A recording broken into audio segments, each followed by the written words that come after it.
I'm sorry. I'm calling Mike right now. I didn't know it was going to cut you off. Hello. All Hey, right. hey. We're all here. Hmm. All right. So, All right. Rich, what's been going on, man? Shit, dude, too much. That's what. Too goddamn much. What are you doing? I Like, Building was getting models? into some solitaire. nice. I actually you should feel special on this day of days because I don't know if you're aware, but yesterday was a special day.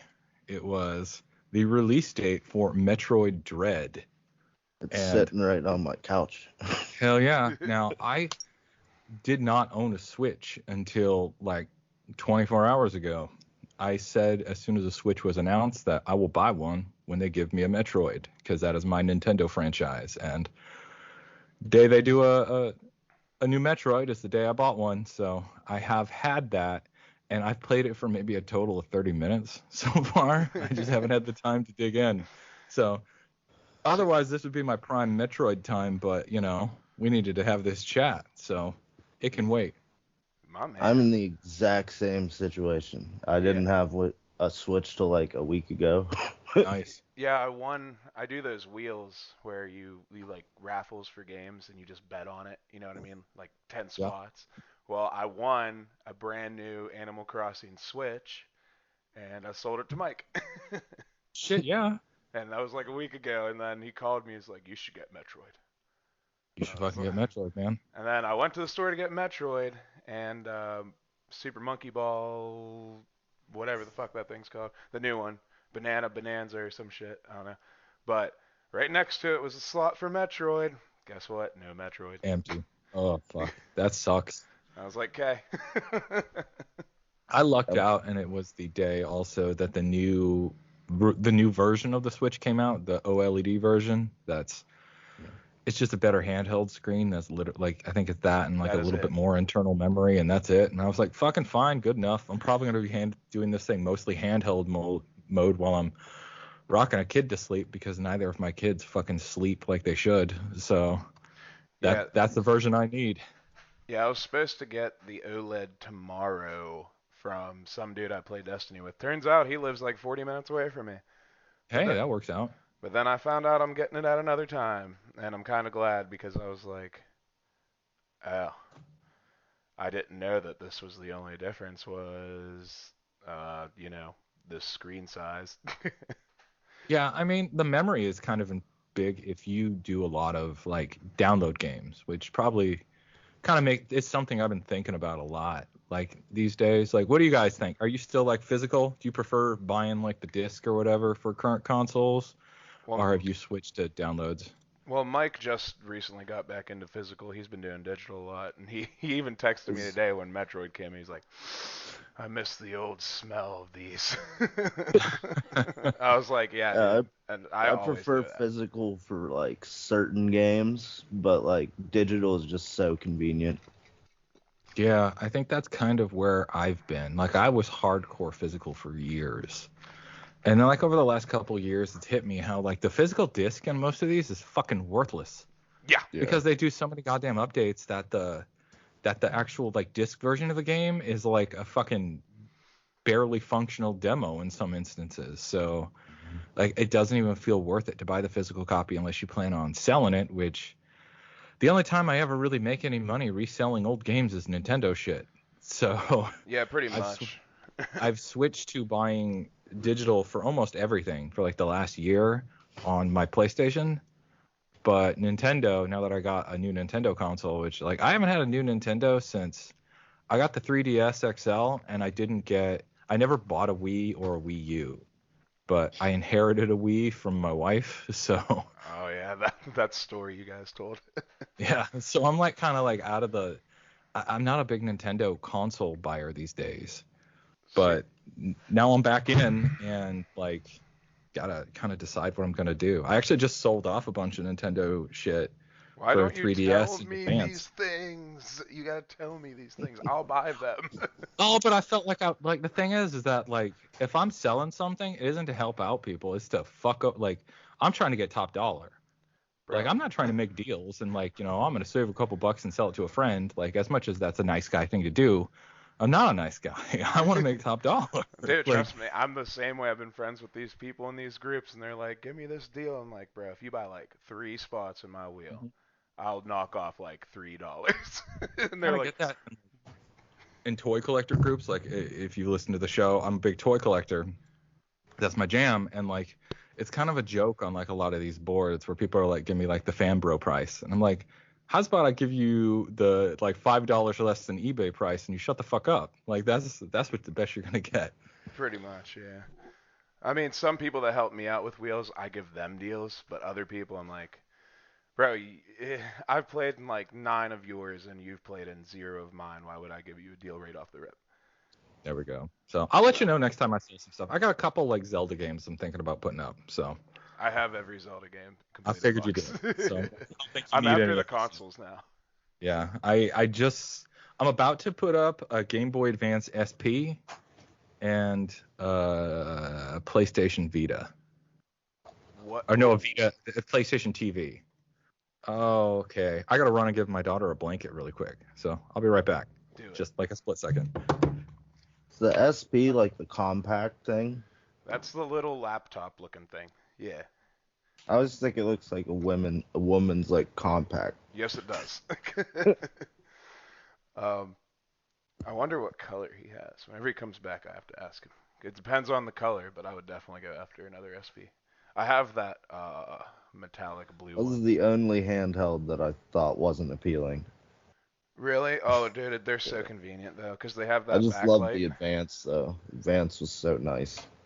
Yeah, but like the thing with the SP is it has like 5 hour charge time or some shit, or I don't know, maybe even longer, but it has the backlight, charger, no more batteries. It's like, yeah. I am back. What color is Hello. that SP? The Platinum. Okay. I Back in the have. day, in that era, if there was a Platinum version of a console, that's the version I got, so they all matched. So like my GameCube, my SP. I got the Nice. regular Game Boy Advance. That one was Platinum. Like, See, I have like the metallic blue one because it's the only one I could find when I started collecting.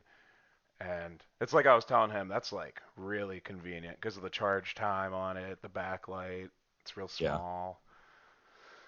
So, I like the Game Boy Advance and I liked the Game Boy Advance and the SP a lot, but I still have the only reason I still had an Advance was to play old school Game Boy games because I sold my Game Boy a long time ago. So that one was backwards compatible with those. And Game Boy Color, I just got rid of my last Game Boy Color games. I had Metal Gear and Metroid 2, fuck yeah. and I was like, I don't need the physical copies of these anymore. Like I got the remake of Metroid 2, which I think is far superior to the original, and I got like I never really cared for the Game Boy Color version of Metal Gear. See, I Like like Kojima, both the Metroids, but yeah, go on. Sorry. Sorry. yeah. So I ended up ditching that, and now I didn't need an advance anymore because like my advanced games I could play on a DS. So and the backlight on that is way better than the SP. So it was kind of useless to me anymore. So I'm not going to be doing like that thing where you could connect it to your GameCube Yeah, I was and gonna do like say you quick should save get and that. stuff. I have it. It's pretty cool playing I had Pokemon that on and I TV. sold it because I don't hang out with 4 friends anymore, and I'm not about to go back to that. So, Well, it's nice and convenient. Like we did the Pokemon episode, and I played a lot of the Pokemon on my SP, and the other half I played on my GameCube. oh, nice. So it's nice to play like fucking Pokemon Yellow on or Blue, whichever one I played on the TV, because I'm like, yeah, nice and big, Oh kick yeah, back. yeah, that's the way to go. So I I imagine played that. Yellow on the DS. I don't know, it's a lot more comfortable. I like the wider controllers. It's what I don't really like about the Switch and is it the SP or whatever? Yeah. Yeah. What were you I, gonna say, I Rich? wonder, are those Game Boy games on the eShop, Nintendo's eShop at all? Yes. Okay. So, You can get like all 6 Pokemon games plus card game, I think, and okay, cool. maybe pinball, and you can get like Metroid, like you were saying. You can get a bunch of Yeah. shit actually. Yeah, so I'm like, I'll just, if I'm worried, I'll fucking download that and But go for it then. I did start taking an advantage of the Wii U game shop too, though, and getting a bunch of Game Boy Advance games on there because they're like $5-6 a piece. So I'm like, I'll spend $30 this week. Next week, I gotta get these ones because I heard they're shutting it down soon. So I was like, Yeah. They've been fuck. threatening to do that for years on those, so Yeah. see if they actually do. I They just tried to do that with the Vita, and like there's enough of backlash where the Vita and the PS3, there's enough of backlash they were just like changed their mind on it. Yeah, I still yeah. have my PS3, and I was holding on to my Vita just in case, like, because I got a bunch of old PS1 games and some old Yeah. school PlayStation PSP games that I could play on those, but like, I don't know. It didn't seem like I still have a PSP, and I got all those games physical that I care about, so didn't See, know if I I still just needed have that. Dissidia. yeah, I just won because this is the first one I've ever had. I won the Zelda DS, like Yeah. DSi or DS, whatever, the other day, and I totally forgot you could play Game Boy Advance games in it. Not that it matters. I'll never fucking take it out of the box, but I Oh, mean, it just sits on my shelf and collects dust. That's all it does. I mean, that's half the fun of collecting stuff is just looking at it, collecting dust on your shelf, and being like, "Fuck yeah, that thing looks cool." I'll dust it once or twice a year. I'm staring at all my Warhammer shit, just thinking that. I yeah. have like enough toys and shit doing that exact thing, so I'm right there with you. Yeah. Oh, Mike, we need to tell him the story because we were talking about those fucking polystone statues the other day, Rich. Yeah. We were we were all drunk upstairs in the game room, and fucking Uh-oh. I had an original Nintendo at my wedding that everybody in the place signed, and This is after watching Mortal Kombat. yeah, we Already disappointed. yeah, and it's just sitting there, you know, and I pick it up because I was showing Nathan something, and then he's like, "All right, well I'm gonna put it back," and he hurries up and scurries over there, like right next to him, puts it down, knocks the wing off, knocks Link off, does not chip or break the wing. I don't know how the thing weighs a fucking lot for being just a wing, and And Nathan knocked the wing off. I put the wing back on. Link rolls down the wing and off. oh, is that what Oh happened? my god. Yeah, Fuck you guys. it's terrible. And then Link's like fucking his like feet broke off, wasn't it? Something like that. That was like the strap or something that he was holding on to. Yeah. Jeez. And it was right on his like fists. So it's like this already looks awkward and shitty anyway, and it took me like forever to find like a polystone type cement. I don't even think it's for that. Like it just worked. Yeah. And I'm just like putting it there, go downstairs. It's in the middle of the summer. I come back upstairs. It didn't hold very well because it's so damn hot. Oh no. It's just okay. And then I tried it again and it worked. I very carefully put it on there, and now I just sit there and think it's still broken I'm though. slightly horrified. Like I had mentioned on a recent episode of my show that I've fallen down the fucking statue collector rabbit hole recently, and I feel like I'm already regretting the decision. But the fear of that shit breaking, like investing hundreds and hundreds or even over $1,000 on some of this shit, and then it breaking, Yeah, it's I I fucking would hate life. I would just be ready to kill somebody and myself, just rage. well, it's like They're fucked also up. like big and awkward too, and they take Yeah, up space. You I need know like a there's. whole room. Yeah, I'm about to build a new case to accommodate that shit, and Yeah. it's trying to like guess, like I know how big some of the stuff that I've already ordered are, but there's some other pieces I haven't committed to getting that are like extra big, and I'm like, do I want to design this thing assuming that I might get these things or not? Like, how do I want to go with this? Well, if I were you, I And would just get some wood and like make your own. I mean, I'm basically going to be customizing like those garage shelves that you buy at like Home Depot or something like that. Those big ass metal things. Yeah, you were talking about that. Yeah, so I'm like, it's going to be huge and heavy duty. Like I just need to pick one that's big enough. You could So, just make like a grid and then make yeah. it so some of them are removable. Yeah, Yeah, this I Need is to think like that's figure the. out some way to do that. I know one of the statues I want to get is like a Wolverine, and I don't know if I'm gonna get it or not, but I really want it, and it's like way wider, like deeper than anything else. Most of them are like a foot deep, so I can accommodate that pretty easily. But this one piece is almost 2 feet deep, and I'm like, do I want to design this entire case to accommodate this one fucking thing? yeah. And I'm like, I don't know if that's how crazy I'm gonna get, you know? Well, it's like the way, like you're saying, like you're afraid because you're putting all this money into it and shit. The best way to like not be afraid, you're still gonna be afraid, but you got to think of it like an investment because you Yeah. know it's gonna fucking blast Oh, off. no doubt. So 100%. I missed a statue that I guess came out like 9 months to a year ago. And you would think that like most collectibles, you have a window of time to get a lot of things.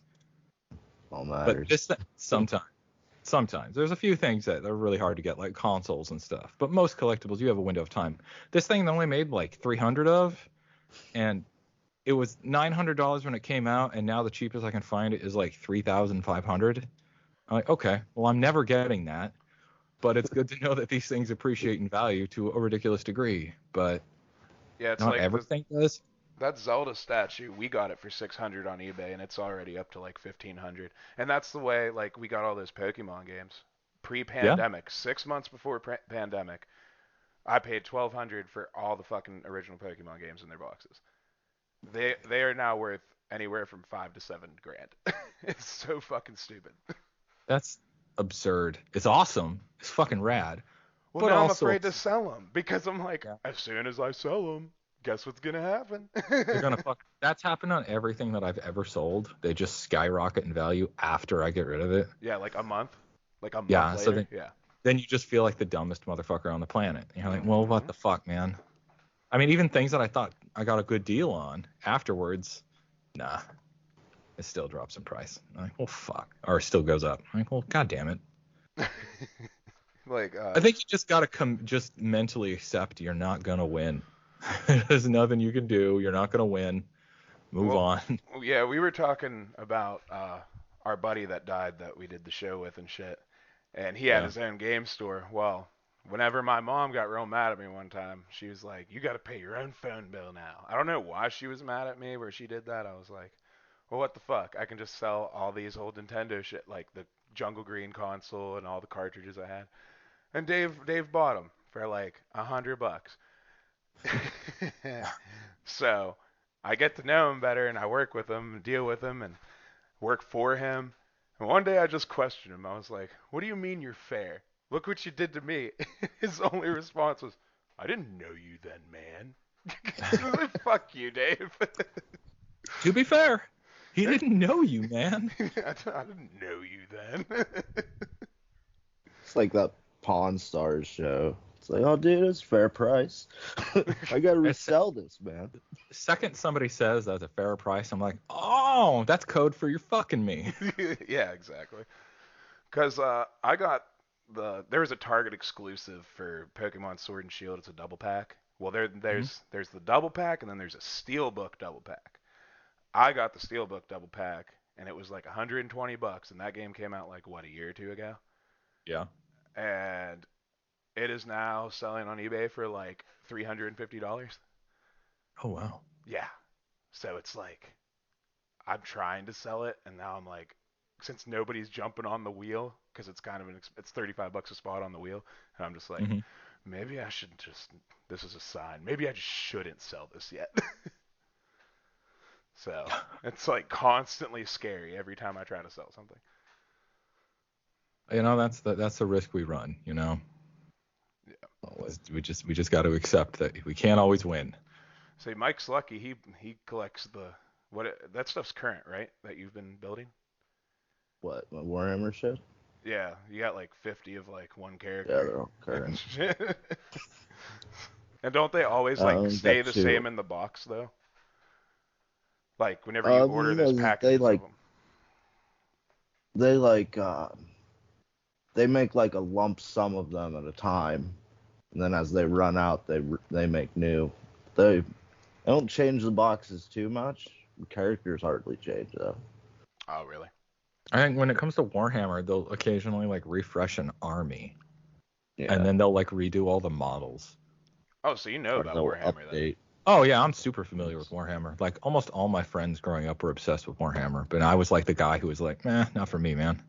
See, Mike's like real hardcore into Gundam anymore lately. Yeah, Yeah, I fucking love Gundam. I feel you there, man. I Yeah. just spent that, way too goddamn much on P Bandai shit like a month ago when Bandai was doing their yearly celebration thing. so I just was it bought a Shar custom Zaku 2.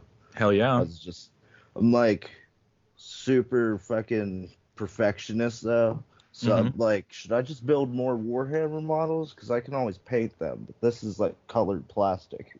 It's You more can important. you can color. A lot of people paint Gundam stuff too. So Yeah, don't you Yeah. like do the shit like the exit or the internal skeleton and shit as well? it depends on the version. Yeah. Yeah. Like there's different grades to Gundam. So like and usually each grade is like a little bit bigger. So like the standard grade is high grade. It's like 6 inches tall, maybe 4 to 6 inches tall, and that doesn't really usually have the internal skeleton. They call it an inner frame in Gundam nerd speak. And then there's master grade above that. That's like 7 inches tall, generally, like your standard Gundam. And that does have the inner frame. And then after that, it's like perfect grade, which is like a foot tall or bigger, depending on the one. So So Yeah. I have a really old Shar custom to Zaku 2 that yeah. has like the actual springs Oh, for the those. fucking Yeah, pipes. yeah. I have that. The one from like 2006 or something. Yeah, maybe even And before that. Oh you had to God, like don't say that's really old. Jesus.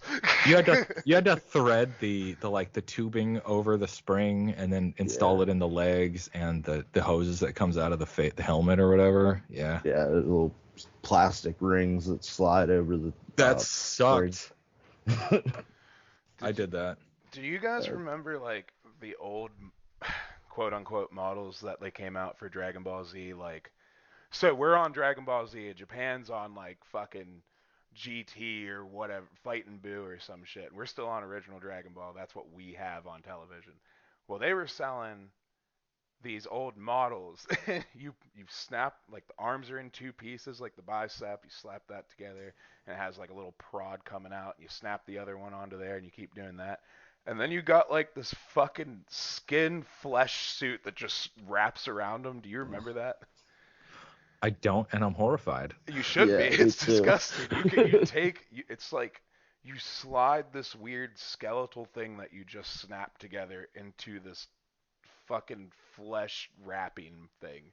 You And got it's like a like Goku rubber. condom. Yeah, that's exactly what it's like fucking it's like a condom. It's just you shove it in there and it's just like a little flesh suit. It's disgusting. But it's like rubber and shit. It's weird. I Trying didn't to Google them. That's so cool. I mean, it's awesome, but also gross. yeah, I was the only one that I like all my friends that like Dragon Ball Z and shit, like they got their own like toys and shit. But as far as I could remember, I was the only one that got one of those and I just picked it up at like JC Penney or some shit. Like it was just there on the rack. I don't know why. I don't know why they're selling Dragon Ball Z shit in JC Penney, but I mean our mall's weird anyway, so I don't know.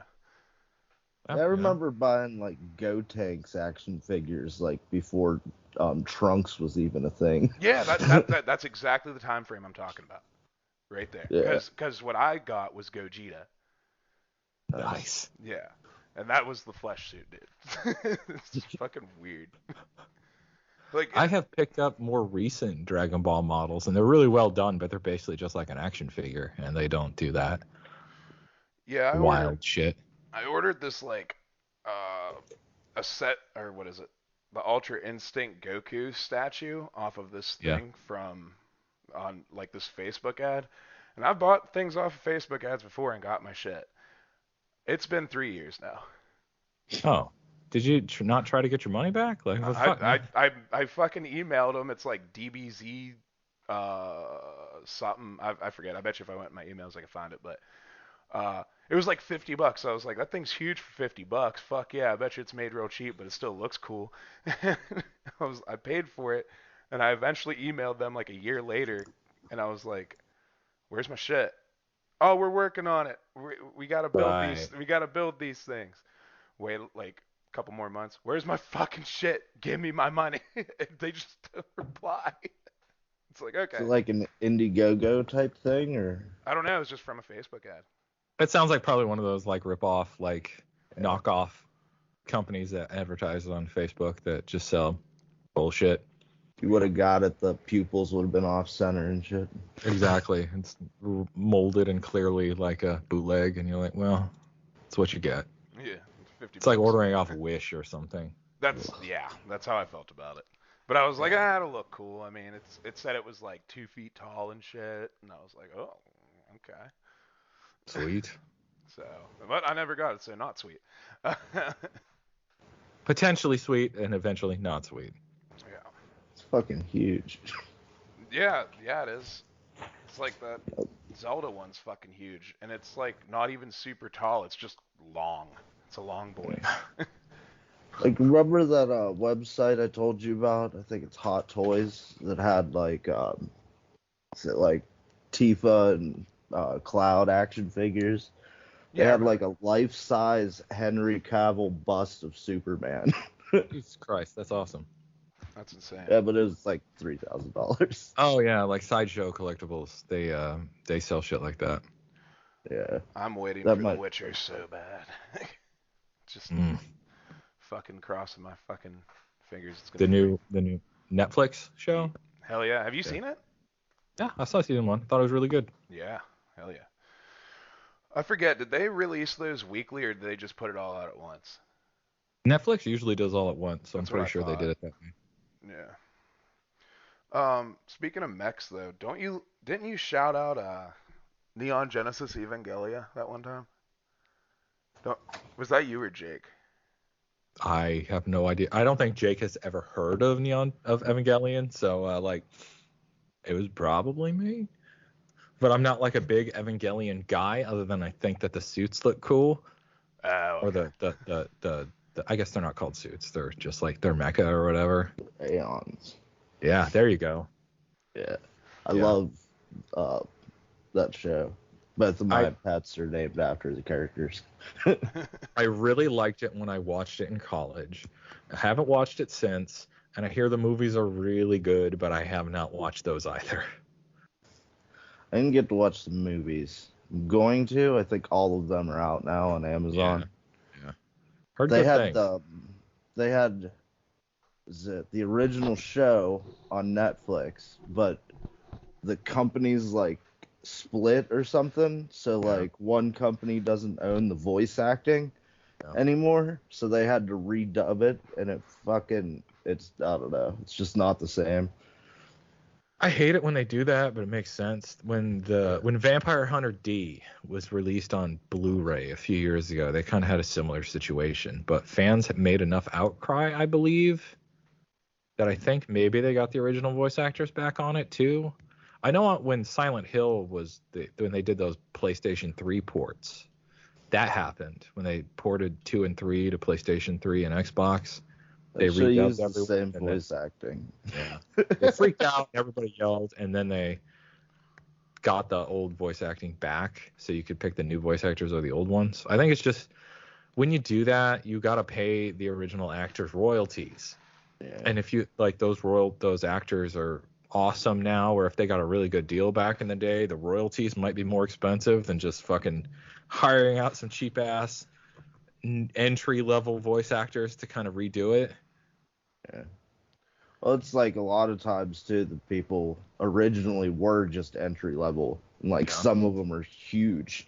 I mean, that's kind of what happens with like Capcom kind of does that now, which sucks ass. Like for all the Resident Evil games, Capcom has decided they're no longer using like SAG actors, like people who are part of the Screen Actors Oh Guild yeah. or whatever the voice actor guild is, and I think it might still be SAG. So they get people who aren't part of the guild, so they can pay them less, and they don't have to give them as good of deals or good of royalties in their contracts. So they don't bring back any of their original voice actors ever since like Resident Evil 7, I think. See, we were talking about that with Sora being released to Smash Brothers, where what'd you say, Mike? That like they Oh, the was if character like designs it, and we give you the hourly wage, but you're not making anything off of this, really. well, you sent me like a meme that was probably just a joke about like the Disney icon being like more expensive, and it's Oh like, yeah. well, if it's part of the character and they own the character, Yeah. they would probably just put that on anyway for advertising. Mm. Yeah. I think that Disney would still charge. Like, I think that's just, they might make a deal, but ultimately, Disney's always going to get their cut. Oh Well, yeah. well, that's what whenever they announced him and everything, the dude for Smash or whatever was like, they were really cooperative, and I'm like, for $430,000, they were Yeah. cooperative. $8 billion. I bet they were. That's a weird one too, because you got to deal with Square and Disney. Oh, well, see, I looked that up the other day because he was asking me the same thing. Apparently, all of the Final Fantasy characters obviously belong to Square. Sora solely belongs to Disney. Mm. So I guess That they, was the deal. I Okay. yeah, I guess, which is fucking weird, but whatever. Yeah, that's weird. That means technically, if somebody else paid them enough money, I imagine there has to be like a contractual thing where Square gets to sign off on any usage of him, or if he's ever put like in any video game, whatever, Square gets to sign off. I imagine Or they they do get that, to or be like the first person at like the right of that gets a refusal or shot. something. Yeah, Yeah, I that don't know. could be. I just think, ah, man, it sucks that they made him pay that much money, but it's awesome that he's there, I guess. So. I mean, Nintendo can probably swing it, you know? It's just weird for an old game. You'd think they would like make a new Super Smash Brothers, because I don't know if that's gonna draw enough people for it to be worth it. Fighting games are weird, you know, Yeah. especially anything. Fighting games and Nintendo games are weird.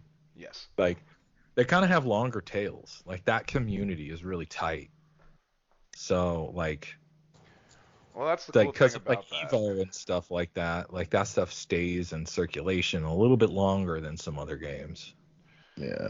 Like once I know that with DOA, it's like once a new game comes out, it kind of makes the old one a little more obsolete unless it's Hmm. better. Yeah. Yeah. Like, what is it? Mario Sunshine and original Smash Bros. Melee, like, they go for a lot of fucking money now. Like They a do? lot. Yeah. Oh yeah. Mario Kart 64 still goes for a lot of money. Huh. Yeah. I think the only one I would sell is Brawl though. Yeah. I have sold Brawl. So, and there's your reason because I fucking hated that one. So. That was the Wii one, right? Yeah, and then they had Super Smash Brothers, like just titled for Wii U. Why'd you hate Brawl? Like that was the first one that included Snake, so I have a soft spot for it. Why did I hate Don't it? Because it. necessarily hate it. I just think it's not as good as Melee, and was it the slip mechanic they put in it was weird. I hated it because I had to use a fucking Wiimote and everything seemed really, really, really floaty. Oh yeah. And plus, I mean, like you, I didn't get a Wii on purchase or anything like that. I eventually got one and played Brawl. I was like, sweet, I can play this Smash Bros. Game that I haven't tried yet. I loved all the other one, or the other two. Played it and I was like, no, no, no, no, no. This is So I bad. also hate that they got rid of Mewtwo. Isn't Mew? Oh yeah, Mewtwo isn't Yeah, in the I new one, always is he? hate when fighting games do that. They're like, here's a new one, we drop characters. I hated that with Marvel versus Capcom. Whatever the fourth one was, like Infinite or something like that. Two is worth a substantial amount of money. Two gets a gajillion characters. Three has slightly less, but also has a huge cast. And then they do the fourth one where they got rid of all the X-Men characters because of Marvel's like we don't own the movie rights to X-Men, so you can only do like Avengers and Avengers adjacent characters. And I was like, well, fuck you then. Yeah, I think the last time I saw that game go up on one of the game groups I'm in, Yeah. it was like 200 something dollars for the PS2 one. I Jesus. was like, fuck you, man, it's a fighting game. Jeez. Like, I mean, I kind of want it because it's Marvel and shit like Yeah. that, but I'm not gonna pay that much for a fighting game. So, No. I ended up getting that as like a PS3 like digital download. Nice. Yeah. So they like did that a few years ago, and I was like, fuck yeah, that'll be cool. Are you? I'm just curious to hear your input on this. Are you excited for Robert Pattinson's Batman?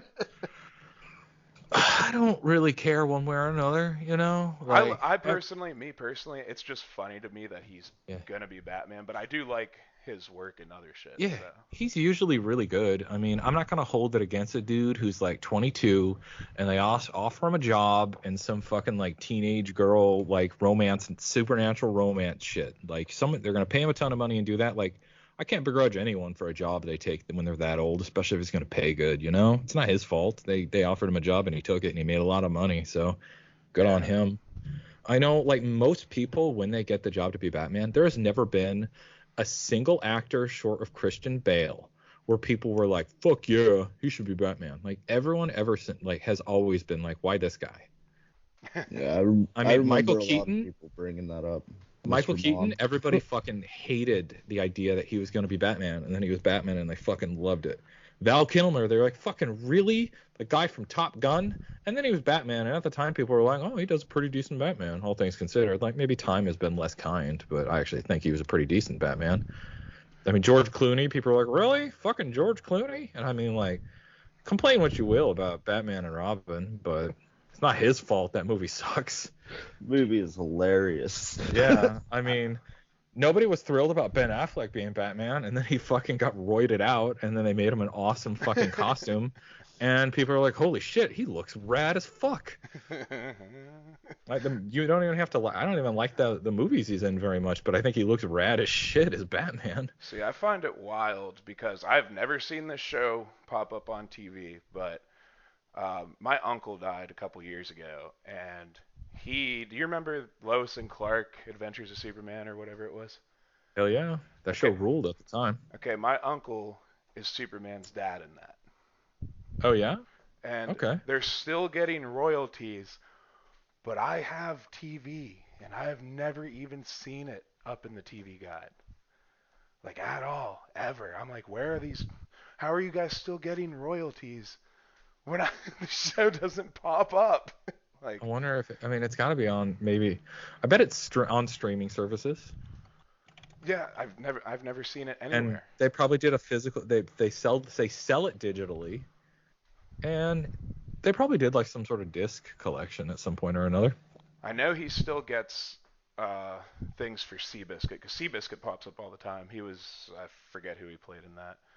And what's the baseball movie where it's like girls? It's like a bunch of girls that fucking get on a baseball The one team. with Madonna and like What's it? Tom Hanks is the main dude in it or whatever. What's it called? Um, I have the power of the internet. A League of Their That's Own from hilarious. 1992. Okay, you know the ugly fat little girl, the her dad that takes her to the bus or whatever. That's my uncle. They still get shit from all that shit. And I never see any of these movies pop up on television or even in streaming services. So either I have the wrong streaming services or they're on that back check. Like, what are you guys doing?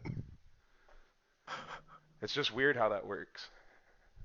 Wow, it's a weird world. Who knows, man? Yeah, I've never even seen like any of those movies or shows either.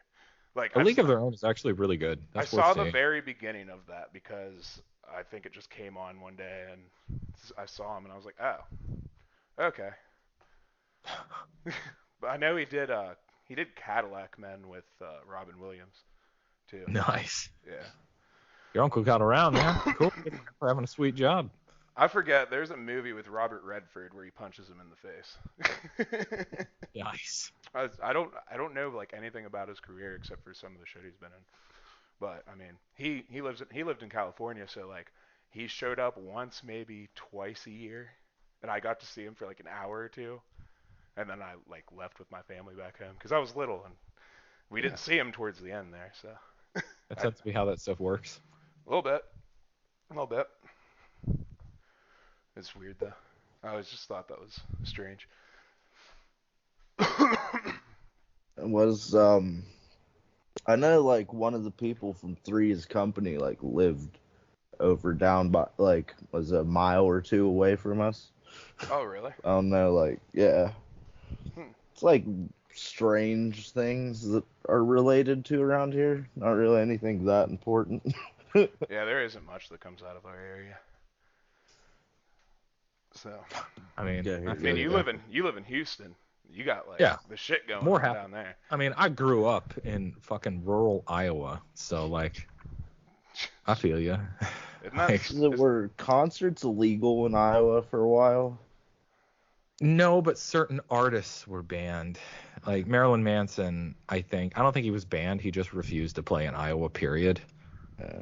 I Yeah, heard there was like like a noise ordinance that they passed, so there there like is couldn't be.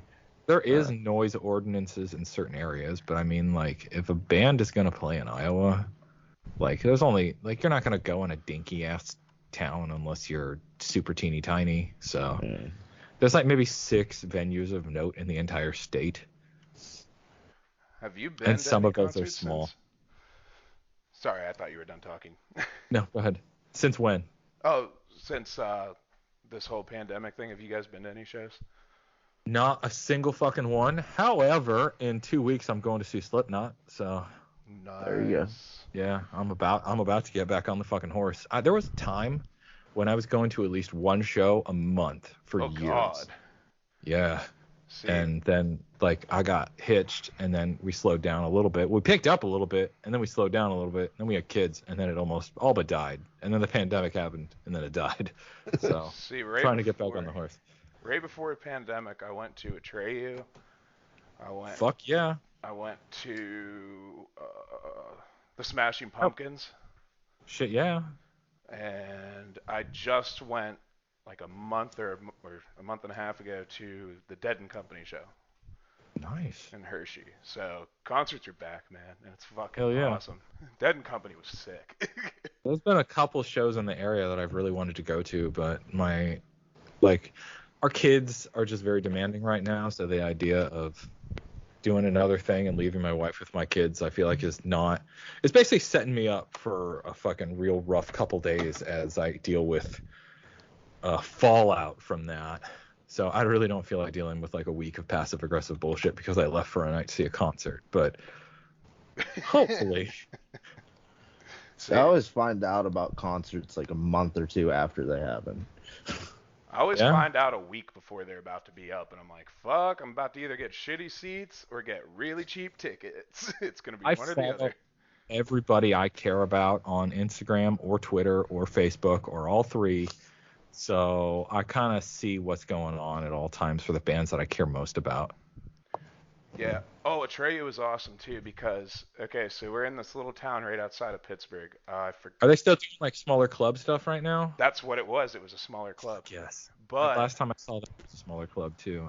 tell me how sick this is. It's like 1 in the fucking morning. I got to go to work like in the next 5 to 6 hours.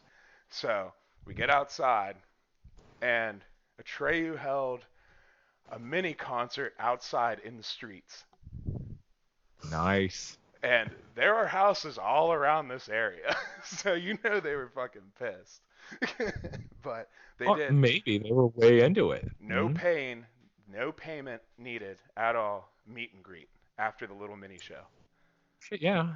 So like you could just walk up to him and get your picture taken with him and hang out with him for a little bit.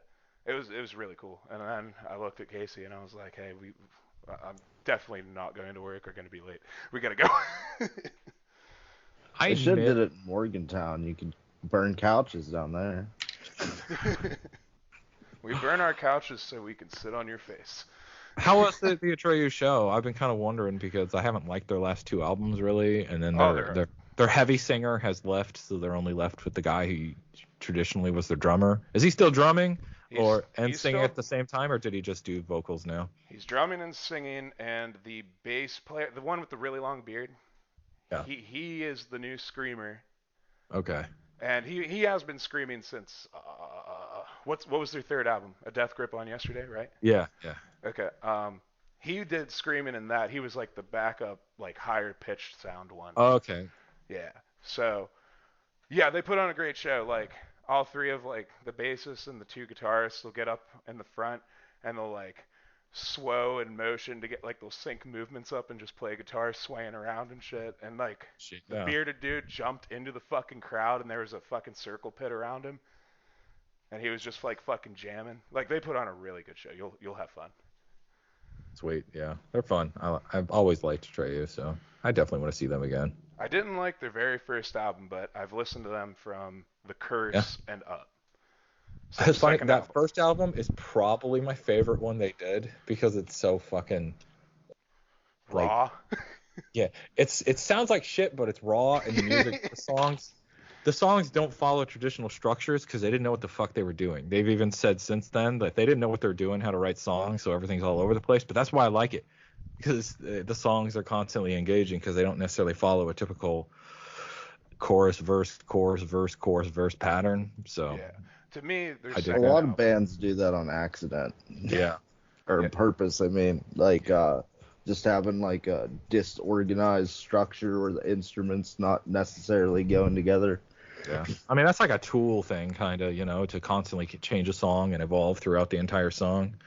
I'm thinking of like fucking like death metal where it's just everybody bangs on their instruments incoherently and it somehow sounds good. Yeah. See, Unless you like melodic death metal, which is my jam, then they're intentionally being as melodic as possible, but still heavy. yeah. See, I get that. that's how Amity Affliction is. Do you know who that Yeah. is? Yep. Yeah, that's my favorite band, and I've been to like 4 of their shows in the past like 3 years. I've listened to them, and Yeah. every Sweet. time they're around, like I have to fucking go. Like I'll get in trouble at work and miss work if that's what it takes. I don't care. Like I'm gonna go. And but yeah, for Atreyu, I'll always love the Curse more than anything. Curse is really fucking good. But it's like they didn't do what Breaking Benjamin did. Breaking Benjamin had 3 solid albums, and then everything after it is exactly the same fucking thing. I Every haven't song, liked a Breaking Benjamin album for at least 2 albums, so yeah, like everything after Phobia is just. It's like yeah. okay, you guys can sing the same tempo I constantly. think I liked, the one after Phobia is okay. Which That one? one's all right. Like, it's got like that. I think it's a glowing ring on the cover. I actually didn't like Breaking Benjamin all that much, but my wife really, really likes them and made me listen to them a whole lot. And then I was like, all right, it's catchy. I'm into it. See, their first album, I will love till the day I die. I love that fucking album. The Dark Before Dawn. That is the last one that I liked from 6 years ago. I remember that. I remember when Ember came out, and I was like, oh god. That's the one that the Ember is like, I don't like this. That's when I was like, okay, I'm done with you guys. Sorry. Yeah. We It's saw like, them do an acoustic show like 7 years ago, and it was really good. was it them or was it Ben? It was Ben, and then everyone hired after that fact. Because I remember he tried to go off solo. Yeah. I mean, it was still a Breaking Benjamin, but it was none of the original members but him. But it was still under Breaking Benjamin. So it was when he started using that name again. A lot of artists do that, They have there's one central dude, and everyone around them kind of rotates. Half my favorite bands are kind of that way. Yeah, I wanted to get your input on this too. Since we're talking about this, me and Mike, I don't like older Slipknot. I like newer Slipknot. Mike hates everything after Iowa, right? Everything after Subliminal Verses. I don't hate any Slipknot whatsoever. I love it all. However, my favorite album is their first album by far, because it's fucking, again, it's raw as fuck. The self-titled. Yeah, self-titled. Just like, Because there's Mate, Feed, Kill, Repeat. yeah, that one doesn't really count because like it wasn't officially released. It was a demo, and Corey doesn't do the vocals on it. True. So like, yeah, so that self-titled, I just fucking, that thing goes in my rotation at least a couple times a month and always has ever since it came out. Like, So many good songs on it. Yeah, I I like can a understand lot preferring later stuff, especially because they start being a little bit more melodic, like varying up their sound rather than just trying to rip out your fucking guts with every song. Like I can appreciate I like that. it so much. I deeply appreciate intense brutality, Yeah. and they've never approached the level of brutality that they did on Iowa again. Yeah. Yes. They've had heavy Iowa as songs. It's just, honestly, that last album, was really good, and they had some pretty heavy shit on there too. But it's not quite as heavy as they were on Iowa. Like honestly, I listen to like weird ass like death metal bands and like doom metal and stuff, like European type shit that only has like maybe 100,000 fans on fucking Spotify, or like 50,000 or less. So like not very big, but not teeny tiny. They have a followings, and like some of those like brutal ass bands still don't approach the level of brutality that Slipknot did. See, Like we always butt heads when we try Remember, to play music because I love melodic music and yeah, well, you always try to play fucking John Mayer too. I love John Don't Mayer. Fuck you. downplay that. I only did that recently because of that new album that came out, and I fucking love that album. It's inspired by the 80s, and it's fucking John Mayer 80s. It's fucking awesome. I mean, this I could definitely appreciate some that more poppy type stuff. So I get it. but yeah, he likes weird and like brutal raw shit like you. And I mean, Japanese I'm not metal. against it. I'm not I mean, against it, but there's a line. I mean, my current, not my favorite band of all time, but my like I always have to divide my favorite bands because like I have to go by like era kind of. Like my favorite band of all time will always be Marilyn Manson, even if I'm not like actively listening to Marilyn Manson right now because it makes me feel a little icky. But like he's always gonna be my favorite artist and band. What do you mean, But Icky? Why? oh, like just the like I'm not gonna judge anybody who's still into it, but like when all the accusations and shit that came out and the sort of thing that like I didn't know everyone there who's were any. That's why I oh asked. yeah. And the gross thing about it is like everyone who's a Marilyn Manson fan like hardcore, like deep down kind of knew. Like we all kind of knew, and he practically bragged about it in a lot of his songs about being an abusive shit. Like that's kind of what the music is about. But like What was it's good. said? Like I don't know anything about that. Oh, like locking, like he like like locked girlfriends in their closets, and then when they came out, hit them with cattle prod type shit. Like Well, maybe he was Sadistic just being shit. daddy. Like what the he's fuck? you know you know, and it's the sort of thing like it's hard to tell whenever somebody is into a thing at a time, or but some of it is a level like I don't want to get into it too much because everyone has too Well, much he hung opinion. out with like Mark LeVay and shit, didn't he? Anton LaVey, Yeah, that's his name. Church of Satan dude. Yeah. Yeah, but I don't think LaVey was like necessarily like abusive. Just I don't like think they like frowned on it very much either. I think that Manson has never officially said he was like part of the Church of Satan. Although He I just actually hung liked the out with Church him of or Satan whatever. personally, but like it was just like a title. A friend of his ran the church, gave him a title in it as a way of like being a bro sort of thing. Yeah. See, I'm new to So, Manson oh yeah, because of my my job. My partner I usually work with, he plays a lot of Marilyn Manson and Rob Zombie, and I'm newer to that shit. And honestly, I like it a lot. oh I love it. I just personally don't listen to it when I'm by myself. And he pops it on, I'm like, yeah, play Antichrist Superstar. Fuck yeah, let's do it. Yeah, Yeah. Antichrist is probably my favorite album of all time. It's right up there with the Downward Spiral and Broken by Wish. Not sorry, Broken by Nine Inch Nails. Wish is a song off Broken. Yeah. But yeah, Nine those are Inch Nails probably is my favorite.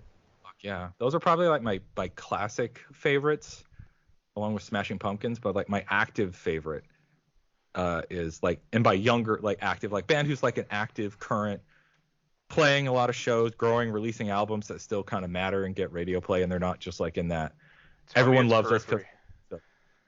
what? Tell me it's Periphery. It is not Periphery. I love Periphery. It's Motionless in White, like the current like Hot Topic band of Uh, choice.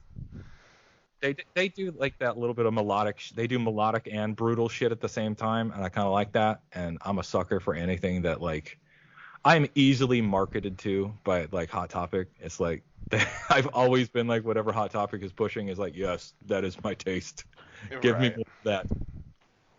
It's like when I discovered Periphery and Era, like Yeah. after I found um, Amity, I was like, that's my holy trinity of metal. And then I'm over here with my poppier stuff, and I'm like, holy trinity here is John Mayer and Taylor Swift, and I haven't figured out the third one. I don't have a problem. I think Periphery is totally fine, but their vocalist Spencer, I actually vastly prefer his work on he filled in as vocalist for an album for From First to Last. Ooh, okay. which is best known. They're like an old post-hardcore emo band from the early 2000s. Is I best known remember. for the lead singer eventually quitting and becoming Skrillex. Uh, So while he left and became Skrillex, they released another album and they hired Spencer to be the vocalist on it. And it's called like Dead Trees or something like that. And it's pretty sweet for like that, like metalcore type stuff. Like it's a pretty good example of that. It's not necessarily like a standout, like you're never gonna hear this shit. You've never heard this before, but for that style, it's pretty good. See, if he's the Skrillex guy, he did a fucking good job with that Kingdom Hearts 3 intro song. I'm just saying. I, That shit was hard, bro. I did kind of like it. I did like it a lot. It's just like full of like dun dun dun dun. Fucking get it. was it dubstep? Yeah, fuck yeah, it's dubstep. Well, It's not would something you I call would like would you call combined it in my dubstep, brain. Rich? I would, I personally. mean, dubstep I would say, like modern dubstep anyway. Yeah, Dubstep-esque. it's a fun Yeah. song. It's a fun I song. think most electronic music these days has elements of dubstep in it anyway. It was never my preferred. I think anytime you pick an element or a style of playing or creating music and build an entire thing around like Gent, for example. Gent is built around playing your guitar one specific way. That should be a part of a song, not an entire song built around that part.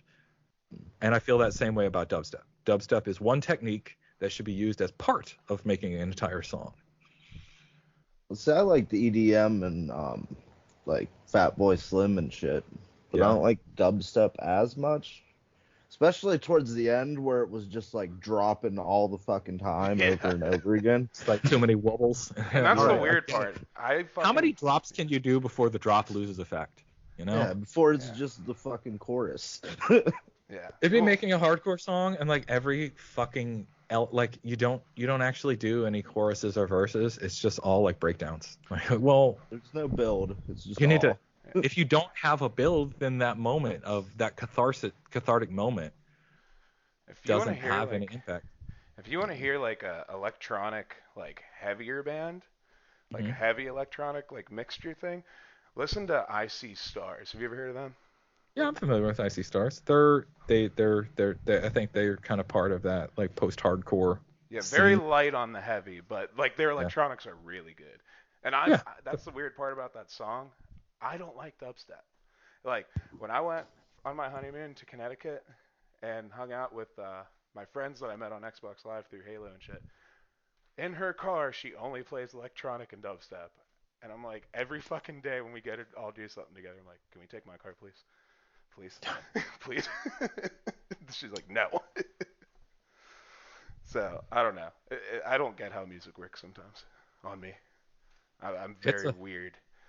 I don't think that anyone who says that they only like one particular genre or whatever is being silly or like I like all music but this. I'm like, well, I'm like that, but I don't like bluegrass. That's the only thing I don't I like. think I don't It's, I could say I don't necessarily like X, Y, or Z, but there's probably an example of it that I do like. I know I grew up and I said that I don't like rap, but that's bullshit because I actually liked a lot of West Coast rap.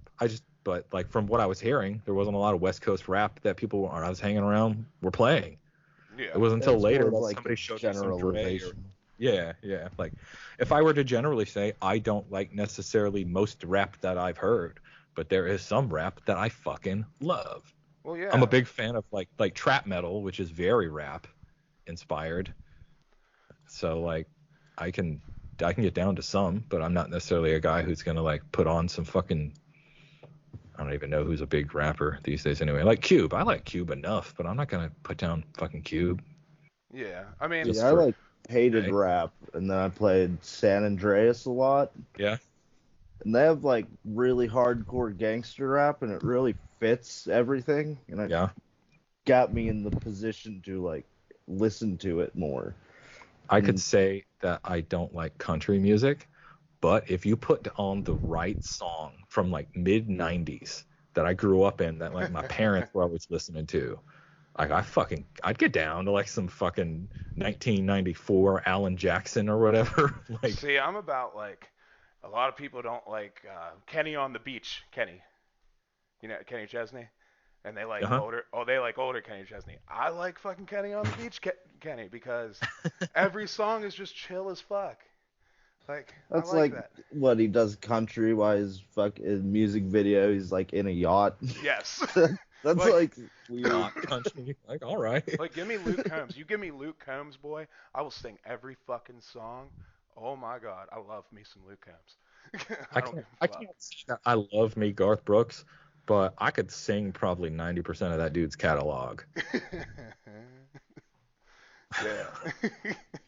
Well, it's like I'm saying, like I don't like dubstep, but I like dubstep elements in songs. I like Yeah. electronic. I don't like electronic, but I like the elements of it in other songs. But bluegrass just does not fit in my agenda at all. It's just like I get couldn't that away. name a single bluegrass song that I like, but I bet someone could find one that I would. Oh, I'm sure. I was like a super hardcore fucking maggot, like at the beginning of Slipknot's like career, Yeah. and like I was reading all about them, and like most of them don't like metal music. Corey Taylor, like he's more into like hard They like like rock and hard doing rock. Stone Yeah. Sour and shit. Yeah, that's his preferred style. Yeah. Yeah. See, me and Mike were talking. We know this guy that uh, he got into some trouble, and he posted something about fucking I'll be forever a maggot and blah blah blah. Corey Taylor's the greatest thing this world's ever seen, and I'm just like, you haven't listened to music in like 10 years, have you? Like, you don't even know what you're talking. I mean, I'll give it to him. Corey Taylor's Uh, great, but I'm sure. not gonna say Yeah. he's the best in the world because I mean I I can't mean, say. anyone you like will probably release something that you don't like. Oh yeah. Yeah. So I don't know though. Yeah. I feel you. I'm gonna take this moment to hit the restroom because I drank too much already. Let's So do it. When you I'll be get right back, back. we'll do some Final Fantasy. Fuck yeah. Let's do it. Peeing. Final Fantasy. We'll do some Final Fantasy shit. Which one? All Uh, of them. we're gonna start at 7 because he ran out of time to really talk about it last Oh, I episode. gotta ask you something. Sorry to interrupt, but can I get like every handheld version of Metroid on the Switch? I don't know. I think you can get So there's like a everyone on the. lull in my career where I didn't play like Zero Mission and Fusion. You can get those on the Wii U and possibly the 3DS. I don't know about Switch. 3DS is full. You gotta delete some of them games you beat like 5 fucking times. Last thing I got was Mega Man. Oh well, Like, if you delete them, you can re-download them free. Just so you know that. yeah, no, but I'm always paranoid about that. About that shop shutting down, that's what I'd be paranoid Yeah. about. Yeah. I mean, they said they were gonna put an end to it, and I was like, why? Like, at least bring Game Boy games, Game Boy Advance games to the Switch before you do that. And there's been Yeah, I rumor wish about they the would Game just Boy games. bring them over to the next series. And if you had like an account that followed you, it's so annoying. I can't play like Final Fantasy 7 or 8 on my 4, even though I have it on my 3. Yeah, that is annoying. You can get them all on the Switch now, though. No, but then I have to rebuy them. Yes. So it's like every time I get a new platform to play games on, it's like I have to rebuy shit that I've already bought 100 times. I had to rebuy fucking 7 Remake. How do you think I feel? I have returned. Yeah, Yeah. we were just talking about they should move all the games from like say you get shit on your 3DS, you get a Switch Yeah. and you have that account, you have your Nintendo account. It should all just move on there. It really should. Especially because they keep talking about shutting down 3DS Shop, which is probably to promote sales so people will buy everything like me. That's Like 100%. yeah, so it's but he was talking about rebuying shit if it shuts down. I had to buy the 7 Remake twice because when I switched over to PS5, my 4, I didn't know. I accidentally deleted my save and the game on 7 Remake on Uh-huh. that. So it didn't cross over onto the 5. So I had to buy it twice and then buy Intermission, which I just finished last weekend. That is Like fucking you didn't excellent. it didn't your purchase didn't count on your console? Well, here's what happens when you Like get because 5. it should read as like, well, you already bought it, because PlayStation's pretty good at that about that usually. Well, it's because I deleted the game. I would have had to re-download the game, and the save wouldn't have been on there because I deleted Hmm. the save. Yeah. But like the save where I beat it, where they're gonna have Hmm. 7 Remake Part 2, which you're probably gonna Yeah. have to use your save from your old Part 1. You know what I mean? Maybe. So it's like, okay. But what you do is when you get your 5, it'll ask you when you turn it on and you put in your account and everything, cloud everything from your 4, and it'll walk you through the instructions. Turn on your 4, and then it clouds everything from the 4 straight into your 5. That's pretty sweet. It is fucking awesome, but it takes like fucking almost 2 days. Oh, bet it would. Yeah.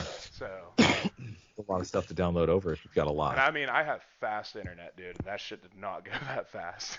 Like, I went to, okay, I got home at 7, turned it on, some shit like that. Went to bed at some point, woke up, went to work for 10 hours, came back, and it was just about finished.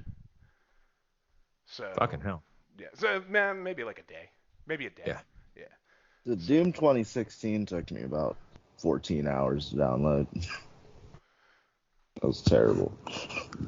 I think this is part of one of the many reasons why I kind of have this huge problem with this obsession with pushing visual fidelity further and further and further. I'm like, Oh, it's, yeah. like you don't need to make every game 80,000 hours and like prettier than every game that's ever came before it. Like, well, it you can sells. make a game look good and make it reasonably timed, like I'm at a point in my life that I don't need a game to last forever. I'd rather play it in a shorter time and enjoy it. And like, there comes a point when the cost of the visuals, where you need 80 million people to make it, Yeah. and then it makes the fucking file size so big that it takes forever to download. And if it doesn't blow $1 million, it doesn't make like all of this super expensive budget back within a week, then the studio has to shut down. Then I'm like, all right, maybe make your games a little bit cheaper, a little bit less insane in their fidelity, and then maybe you guys won't go bankrupt if your game isn't a fucking massive hit.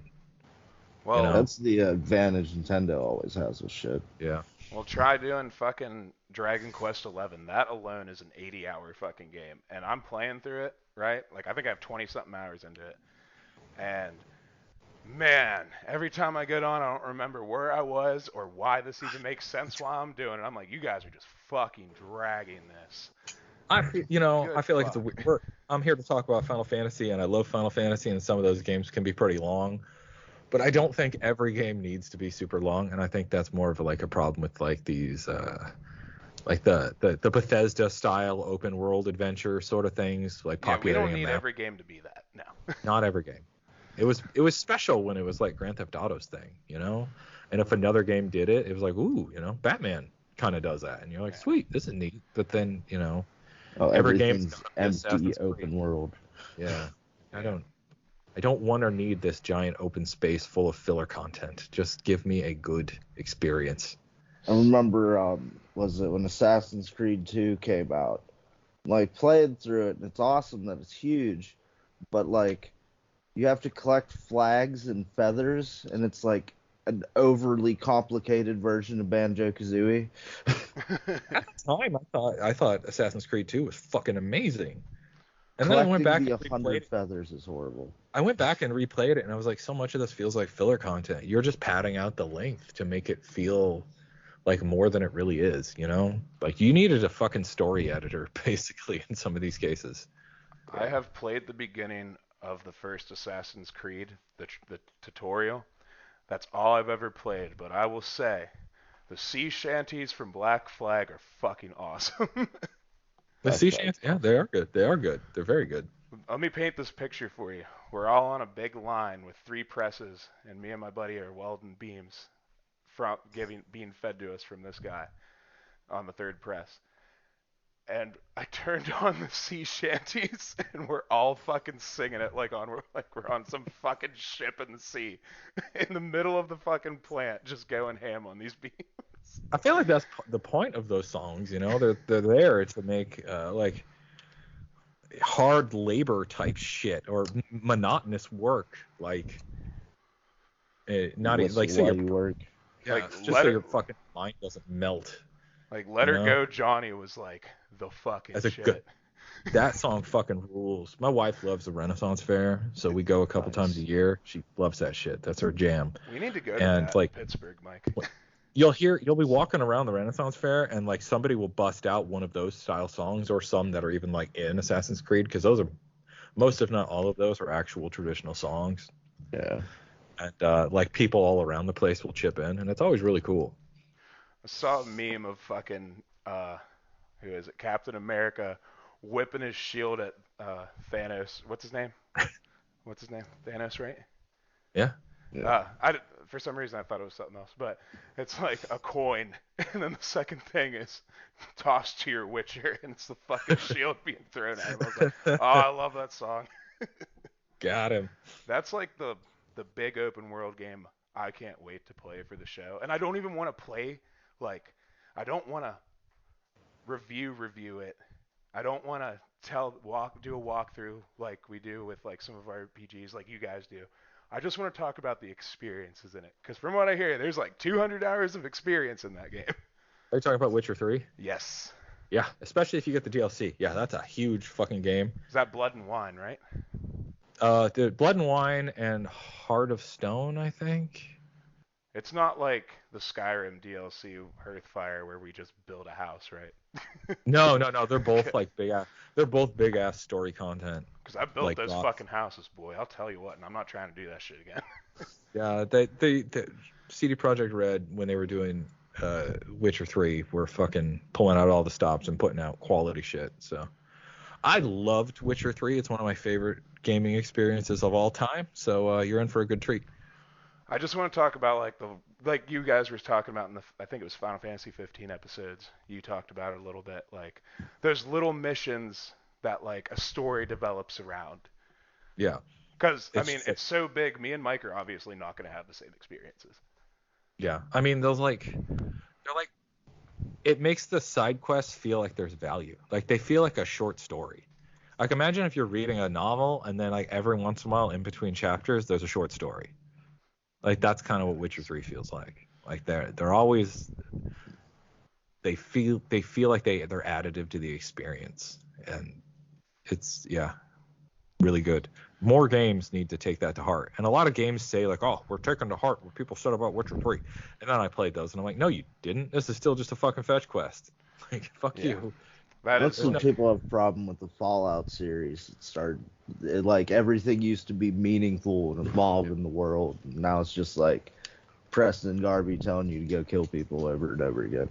Yeah, I Like feel at like least they if tried you to can do that. frame how the reasons why you're killing people and the build to it, it can still be good. Like not every mission in Witcher 3 side quest is like an entirely new experience. You're doing shit you've never done before, but the story that's wrapped around it and how it unfolds is unique and special.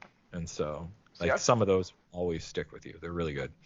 I feel like they tried to do that in Skyrim, but it just was still a fetch quest. Like in all Yeah. reality, I thought Oblivion did it better. So I like Oblivion a lot. yeah, that's where I've come to realize, man. Like honestly, Skyrim is just fucking dark, dumpy fucking world where everything's the same. It really I feel is. like I mean, yeah, no, it is. That's honestly a problem that I've learned with all Elder Scrolls games is the aesthetic is so old. samey. Yeah. Like everything kind of looks the same. Yeah. Even when they try to make things look or feel different, they still just look the fucking same. I'm And still. I just get bored. Same with Fallout. Fallout does the same fucking thing. Yeah. Yeah. I've never liked a Fallout game, but I haven't played all. I haven't tried to play all of them. I tried to play 3 and I didn't like it, and that's like a lot of people's favorites. So I New don't know. Vegas. New I think Vegas. I watched my buddy play it. It seemed cool. I think I just learned that I don't like first-person RPGs. I just don't like them. Yeah. Like I can be okay with them, but I just don't. And you'd think it'd be better because they're more immersive. Like the idea of being a first person would make it more immersive. But what that does is divorce you from the character, and so the main character is never really developed. It's just an extension of you as a player. Yeah. I They mean, don't like you play a Final Fantasy game and like that main character, that playable character has a look, an identity, a voice. Like You know who they are. And like, who the fuck is the main character to, Oblivion or Morrowind or Fallout 3 or 4? Like, it's you. Before you actually are, that's like one of my bigger You're a problems. dad. That's the one. You're the dad, right? Yeah, you're like a dad and a soldier. Yeah. And a husband. And your wife is a lawyer. You have a whole bunch of jobs, but what's that guy's personality? Yeah, what but are it's how does he act? kind of like you're locked into it. Like his personality is whatever you want it to be, and that's interesting and cool to an extent if you need to control every aspect. But like, I don't want to write the story. I want to, play the story. Yeah, see, like, I kind of ripped on Dragon Quest 11, but in all honesty, that game is fucking amazing. It's just the fact that it might be the fact that I put it down and try to come back to it, and I'm just confused. But it's like at a point in the game, your whole team, your party, everything you fucking did for the past 20, 30 hours, whatever, the world essentially goes to ruin, and everybody, Final Fantasy VI. yeah, everybody gets separated. And throughout the storyline, it's not like 6 where you get to pick and choose. Like, you don't have to find them. Mm-hmm. This, it's built into the story. But it's like, bro, it's taken me 10 hours to find one person following a story. Like, this is what I have to do to beat this game and find these characters. So it's like, you could have shortened this a little bit. Like, definitely a little bit of padding there. Get it together. Yeah. You need an editor, like I said earlier. But it's cool that it's not like traditional JRPG where it's random battles. Like, you can see everything on the field. Good. I love that. So if it was random battles, I'd whip that game out my window. Because I'd be so fucking irritated. I think you wanted to talk about Final Fantasy games, and there's a point in that where they start doing, like, you can see the enemy on the map, and I love that. Yes, 12. Right? 12 was the first one, yes. Okay. Yes. Yeah. 12 was the first one. First one I played was 13 or 13-2. I liked the ability to be able to back attack people. That's my favorite thing. That's a good classic like JRPG thing that they started incorporating. I think in like the 90s in some things, and it's pretty. Well, that's also instead of it being like randomized, like, oh, you're getting back attack now. You actually have to get hit from the back. And hit them, making more of a. The more active you make the player in a game, I think that is cool. There was a time when I was younger, when I was playing 7 and 8 and 9, where I was like, I wanted you to have more interaction on the map and the battle in terms of how your positioning and stuff like that is. And I think as time's gone on and more games have done that, I've learned to appreciate the old school JRPG, enemies lined up on one side, you're lined up on the other style. Like, there's a usefulness to the simplicity of it. Yeah, I think there's an intent to there, Like, I don't think every game needs to be you fully control your positioning in every fucking fight. Like, I think we're playing on Damn Chocobo, we're playing Final Fantasy Tactics right now, and I think that style of game, either like Final Fantasy Tactics or even XCOM style, where you fully control, you have these big ass parties and you fully control your positioning in a larger environment as though an actual battle is going on. We did that awesome. For the show, and I suck at XCOM. I suck at that game. But I love it. That game. I am fucking turgid with anticipation for the XCOM team's next game because it's a Marvel game. I fucking love that shit. That's how like Dragon Quest is with back attacks. You can see them on the field and you can damage them. Like if you don't even have to do it from the back. You can just hit them. But you hit them while they're on the field and they go into the battle sequence. That's when it turns into like it looks like a random battle. So if you hit one or run into an enemy, you'll go to the classic JRPG battle mode sequence thing, and there might be 2 or 3 of them and another enemy. But it's cool because you can run around on the field at any time, at any fucking time, and I don't know what this does, but you can go like run around to their back and hit them in the back if you want, or you can just control everybody on the field. I don't know what it does. I don't know the significance. I assume there's probably something that impacts, or maybe it's just a thing to make the player feel more engaged. I don't know. Yeah. But anyway, Final Fantasy. Uh, We Final Fantasy we 8, I started. believe. Well, you ran out of time on 7, so I really I wanted you did. to get into your favorite game for us. So Sweet. you want to start on 7, and we'll go to 15 and talk about some side shit. And Yeah, we can talk about, yeah. I know we talked about 7 a little bit. I think we got cut off when I had to leave because of family things, and we were talking about the ladies of Final Fantasy 7. But yeah, the game itself, I just love. That game is aesthetically, in terms of visuals, presentation, story, it's like everything I kind of want out of a video game. Like especially like 16-year-old me, which is how old I was, I think, when I played it. Like it was just the perfect time, perfect place, perfect mentality for that whole like it's like vaguely cyberpunk, but not all the way. I think the value of 7 to me is how varied the world is. It's fucking all over the map. If you've only played the remake, then you only really saw Midgar, which has a cyberpunk sort of like semi-futuristic vibe. When you get out of there, there's like an Indian colony in a mountain, and then there's like more of a traditional like modern city, and then there's a beach town, which kind of has a different vibe, and then there's more like villagey type shit, and like different eras of like what you would consider a village. There's a town that looks like a medieval village from there's a like yeah, different eras, and like each one has like a different visual color palette and visual style, and the music is distinct. Like every element of the different places you go to in 7 is distinct and unique. You rarely ever feel like you're in a reuse, there's a if crater that there makes sense. that's a lot deeper than I thought. There's a big crater. So that's part of the thing that's to 7 stands out to me more so than almost any game I've ever played in the JRPG space.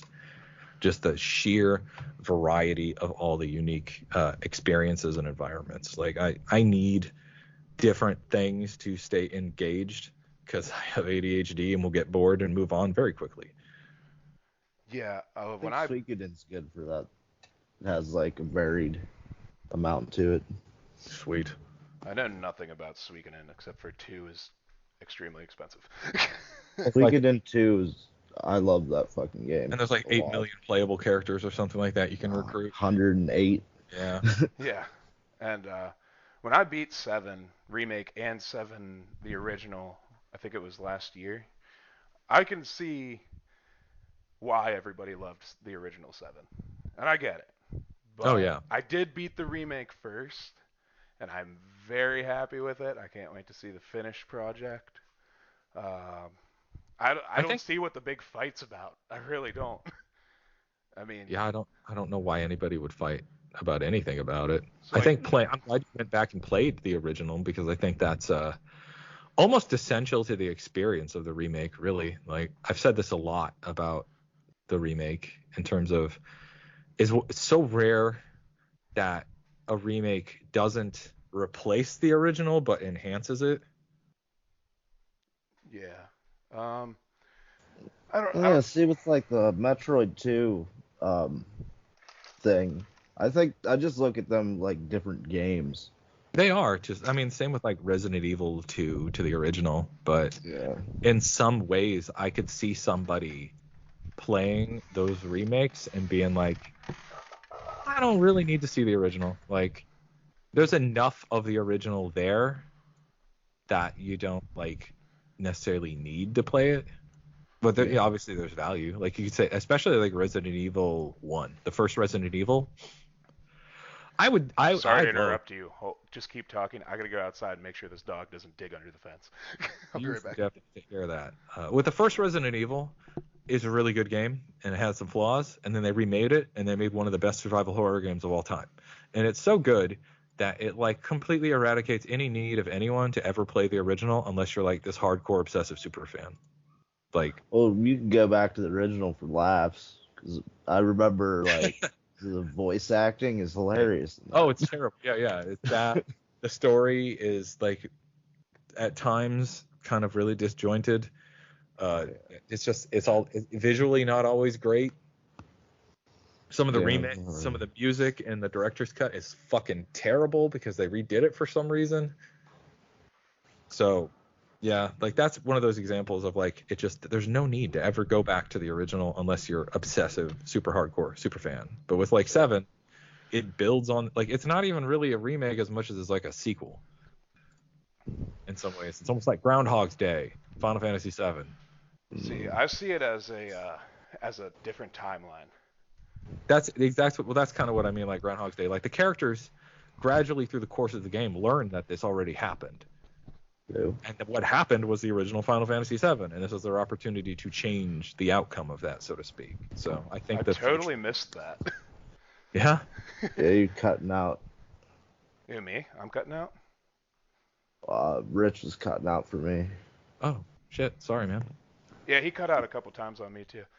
It seems Okay. like there's a delay where like I think you're done talking, so I'll go to talk and accidentally interrupt you, and I'm not trying Oh, to do that. So my bad if that seems like that. no, I haven't noticed at all, but thanks for the heads up. Yeah, my bad. Hopefully it doesn't fuck your recording. Oh no. Everything we hear in this is usually what ends up on there. So I mean, like your cutouts are like half a second, so Sweet. you won't even notice really. Yeah, I don't know. The remake. I don't know. The remake is just like the prettiest thing I've ever seen. And if you get the 5, whenever you get the 5 and you get that intergrade, Mm-hmm. I've never seen a prettier fucking game in my life. Yeah. Ever. Never. It's fucking gorgeous. So. When I get a PlayStation 5, it will be one of my first things I play because I want to see that Yuffie That additional story. that Yuffie story is like you could probably beat that story in like 5 to 6 hours. Oh, no doubt. I assumed it was a tiny chapter. So Yeah. But the real fun in that game is her combat abilities yeah. and like you can throw a shuriken like your big ass shuriken thing and it'll just stay spinning on them, and you walk out and you just run over to them and just pummel the fuck out of them. Like, So it's just like it's a DOT sort of attack that you can yeah, and do like other things on. you can, it's called synergizing or syncing or something. I think it's synergizing though, but you can do multiple team attacks with Xenon. What's that dude's name? Xenon. Don't know. He's a new character, I think. Oh, is he? Yeah, I think so. Okay, I thought I just missed him in the original, but you can do like team abilities. Like, remember how your abilities are in the remake? Uh-huh. So then you can see your abilities, but it's like it says something different, but it's still the same ability, kinda, and you do it with your teammate. So you're like double pummeling. That's pretty sweet. And if you like, say you die and he's alive, he does this thing where he sacrifices himself and gives you all his remaining health.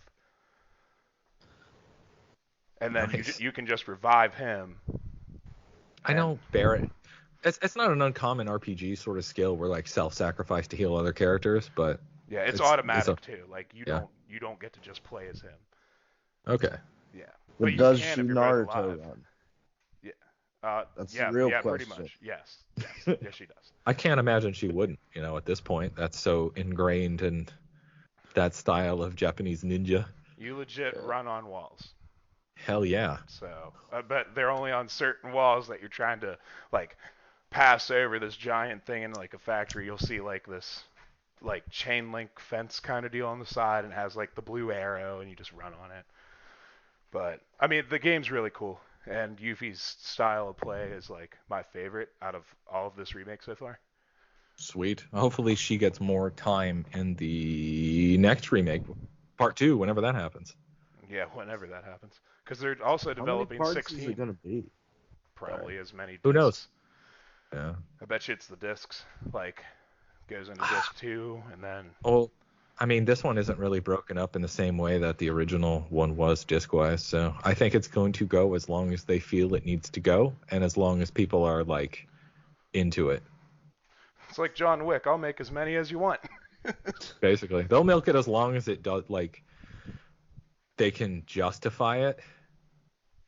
So I'm pretty sure they can put on create new content to fill that stuff out if it's going long or whatever. I don't know. We'll see.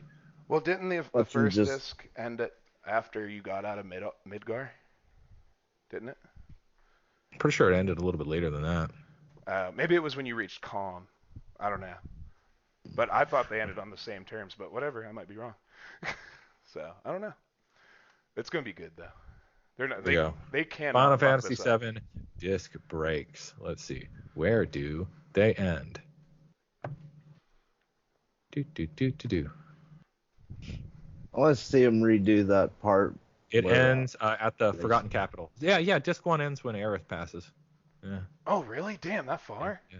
Yeah, I originally thought that it was sooner too. That's not. Disc 2 is at the key. I think it's before you go to the meteor, the last thing, and the last disc is basically just The end. the end. Yeah, Hmm. the Northern Cave. Damn. Well, anyway, I have an hour left, so we should probably book it to 8. Yeah, let's book it to 8. All right, 8. Do you have feelings on Final Fantasy 8? A lot of people do. I love Final Fantasy VIII. I'll kick the That was shit my out of that first fucking one. thing. Oh my god. Yeah. Well, the fucking that system they use. What's that shit called? Junction. The Junction. Yeah, garbage. Quit making me constantly switch everything. I hate you. I think it's kind of it's a weird system, but I'm kind of into it. Like I get think, it. I get it. yeah. But I just don't want to have to constantly switch my shit around. Besides that, I do like the game. I've never beaten it though. So Yeah. Well, see, it fell into the trap that Final Fantasy games always fall into, where it's like, we're going to explain how to play this game with blocks upon blocks of text at the very beginning of the game. It's Yeah, like, I don't too really much wanna- tutorial. Yeah, so everybody just skipped all that, and the junction system's kind of funky, so everybody got confused as hell. And then it's easily abusable, and then Oh, people yeah. complain that makes that the game is too easy because you can break it. You can break the game with the junction system. I'm like, yes, but any RPG you can break if you over level. Like Yep. it's kind of Yep. there is an element of player choice there, and you will choose how hard or easy you want to make the game for yourself by how much you're going to invest your time. And if Well, you choose to invest your time in abusing the junctioning system, then fucking good on you, man. It's your choice, but you can't then complain that the game is too easy because you chose to make it that way. play Dragon Quest 1 and 2. Uh, those games are really fucking hard at the beginning. So I just overleveled myself and then just casually walked through it and got stronger when I'm already overleveled. So that's how I That's beat kind of what one. I did with. That's how I beat most early Final Fantasies. Is they reached a point where I was kind of frustrated about the difficulty I had with a boss or two, and then just ground for fucking ever, and then annihilated the next couple bosses in a row until I was underleveled again, and then it's that part of the freedom of those games is how you choose to play it, Yeah.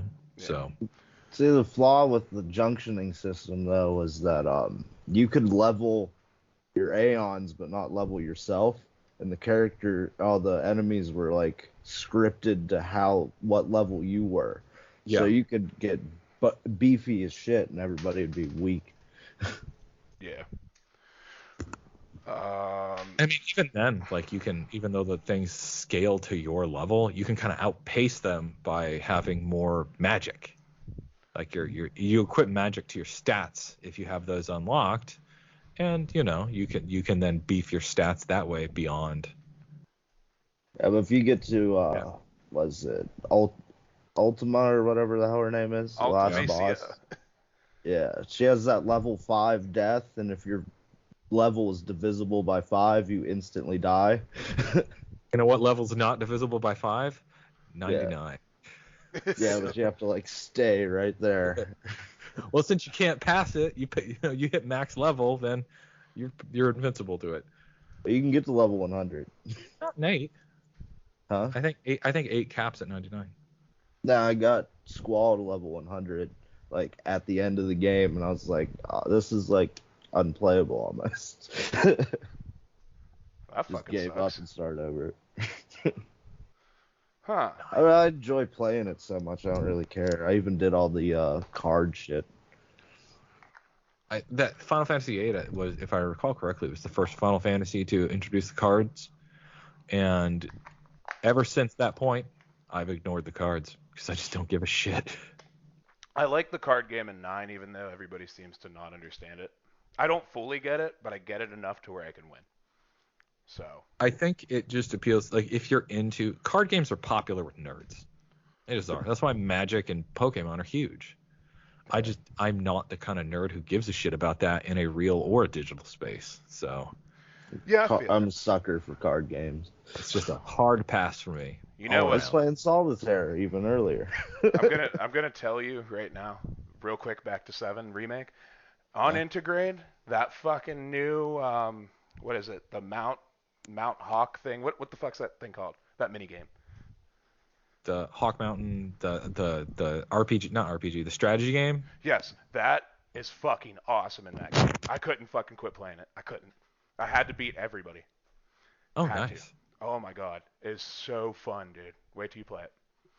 Oh Nice. man. All right. All right, but anyway, 8, yeah. Yeah. 8 plot wise also is really cool because it's such a weird vibe, like the whole like military school vibe. Yeah.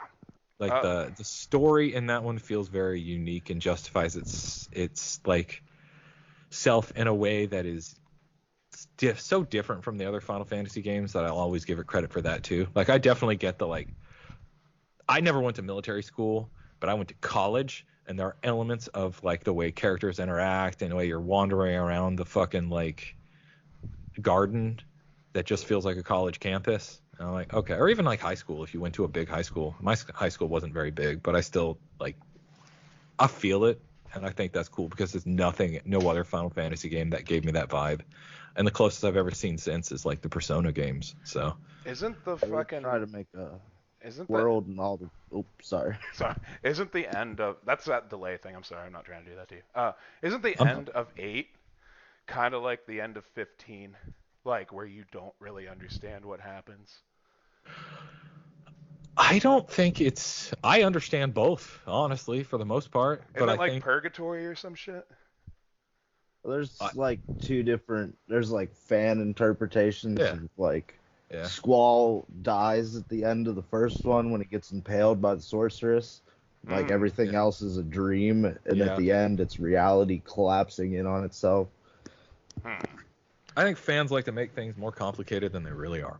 Oh yeah. Well, the story's kind of insane in the first place. Yeah, and I think when you're dealing with these worlds that they don't follow the rules of reality, sometimes it's easier just to take it on face value. It's like my co-host Jake gets hung up on weird things. Like in 10, he's like, how do the characters breathe underwater?